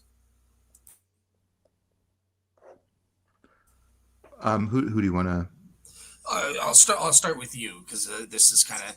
Do you see as a former atheist, and again, you're not a fully committed Christian at this point, you're sort of leaning that way. Do you think there's anything about the way divine revelation within Christianity, the Bible is a communication, is that better than other religious communications? Do you think it's worse? What's your take on that? Yeah, let me divide this. This is a really great question. Let me divide it into sort of two parts. Number one is, was early Christianity a cult? That's sort of implicit in the comment. So I kind of have three reasons off the top of my head why I don't think that cult is an appropriate term for early Christianity. Number one, I don't think there was enough of a degree of isolation of the community. There was certainly a more transient community. People we know could come in and out of the fold, and there were certainly no penalties for leaving. When we look at modern cults, certainly when we use that term pejoratively, most modern cults have this feature that if you leave, you're going to get punished. There was certainly no ethos of that. Now, the second reason why I don't think a cult is a great term is because there are good moral arguments that come from Jesus. Now, that's not strictly part of the definition of a cult, but I think it's hard to make the argument that the morality of some of Jesus' comments are not at least insightful to the point that they influenced, existentialism. They influenced the school of nonviolent resistance. It's not strictly a part of the criteria for what is a cult and what isn't. But I think Jesus' viewpoints were at least interesting and enriching enough that I think you at least have to separate it apart from the way we use the term cult in a way modern that is, modern in modern times more pejorative. Was God the absolute worst communicator ever, or did he? He's certainly a better communicator than I am, certainly at this moment, and certainly for the rest of the morning. I mean, I think it's sort of interesting to look at the communication style of Jesus. He definitely spoke in very esoteric parables. I think the phrase that I had, there's a passage in the Bible where the disciples go, gosh, why don't you just talk to us normally and tell us stuff? And instead Jesus says, like, there's going to be a time where I'm going to say things clearly, but for now I'm going to talk to you in parables. I think one of the reasons why Jesus spoke in very abstruse parables is because stories are more memorable. One of the things that I recount to people is I remember a speech from Marco Rubio that he gave like something like 6 or 7 years ago.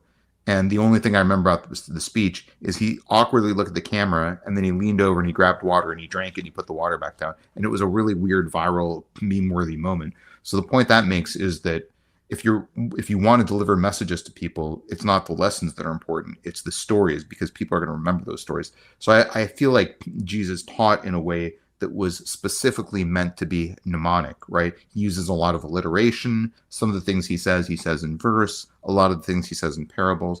And I think this was designed to keep things in the memory of the people who are hearing his messages.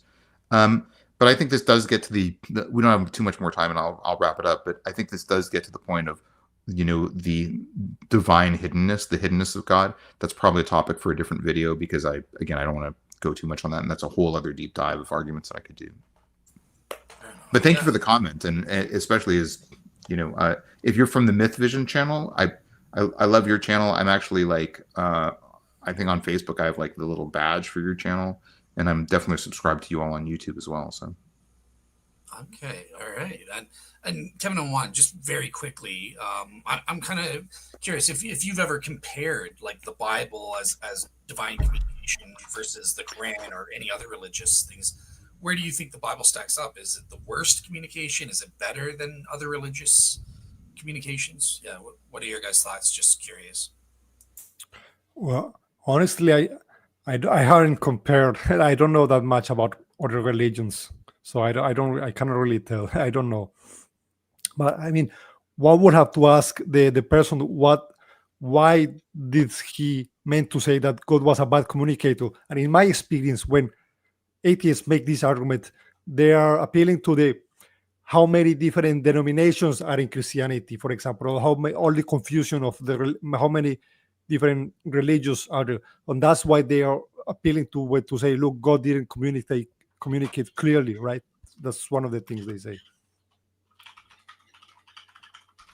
Yeah. And then I'll just very quickly add that this kind of question is very like Protestant coded. If you asked me when I was Catholic, like, how does God communicate? I'd be like, through his church, duh. Like, the Bible wouldn't even be part of my answer. I think that the Catholic Church is able to communicate a lot more clearly than the Bible can, right? Because like the Catholic Church, like if you added up all the writings of the Catholic Church over the last, frankly, even just over the last year, that would be more writings than are in the entire Bible. So if you're Catholic, that's not really a problem. So when I first read this question, I was kind of like, what are you talking about? And then I remembered that a lot of people think that it's just the Bible and the Bible alone. So whatever, I guess. I'm not Catholic anymore, so fair enough. All right, cool. Well, yeah, that does it for all the audience questions. So yeah, just want to say thank you guys to everybody tuning in, and thanks to everybody joining in the chat. It was very lively and had some great questions. So yeah, I appreciated doing this show. It was great, and you guys are all invited back anytime, any topics you guys want to do. So yeah, other than that, have a great week, everyone. Like I said, I'm trying to work on a response show to Paulogia. Again, in the midst of the details, hopefully my goal is, it may not happen, but to have me and Ben Shaw addressing fellow Christians, Lydia McGrew and David Paulman, where we disagree about this scholarly consensus criterion, and I want to go over in good faith our disagreements and try to work it out as Christians who are interested in God's truth. Also, just an announcement, because I did a series of shows evaluating Michael J. Alter, who was a scholar mentioned on that Paulogia video. And I've been in touch with Mike. He's a great guy. I've done some evaluations, but he just wanted me to announce that his on the Width and Stock Publishers with his books on it, all of the books until November 30th are actually half off, not just his books. So yeah, check out that website and you can get half off until November 30th. So yeah, with that said, thank you everybody. And do you mind if I just quickly say, Juan, Kevin, and also Dale, all three of you, like, I'm really, really grateful for this. I've not been doing this for very long. I've got a very small channel. I hope this is the start of the conversation. So I hope you all will feel totally free to keep in touch with me, ask me more questions. If you ever want to have me on your channel for another conversation, I'd really love that. You've all been very, very kind to me, so I'm super, super grateful. I think you've all been very, very, very polite, very pleasant. I just can't say that enough. I'm very grateful to all of you. Thanks to everyone. I'll take a look at the chat later, but thanks to everyone. I just peeked at the chat very briefly, but thanks to everyone who's contributed on the chat. A lot of you are from my channel, so I'm super grateful that you popped over here. Thank you to all the skeptical questions. I'll try to get to some of those. That really great questions. Awesome. All right. Well, take care, everybody, and yeah, God bless. Thanks so much for having us on. Yeah, thanks for inviting me.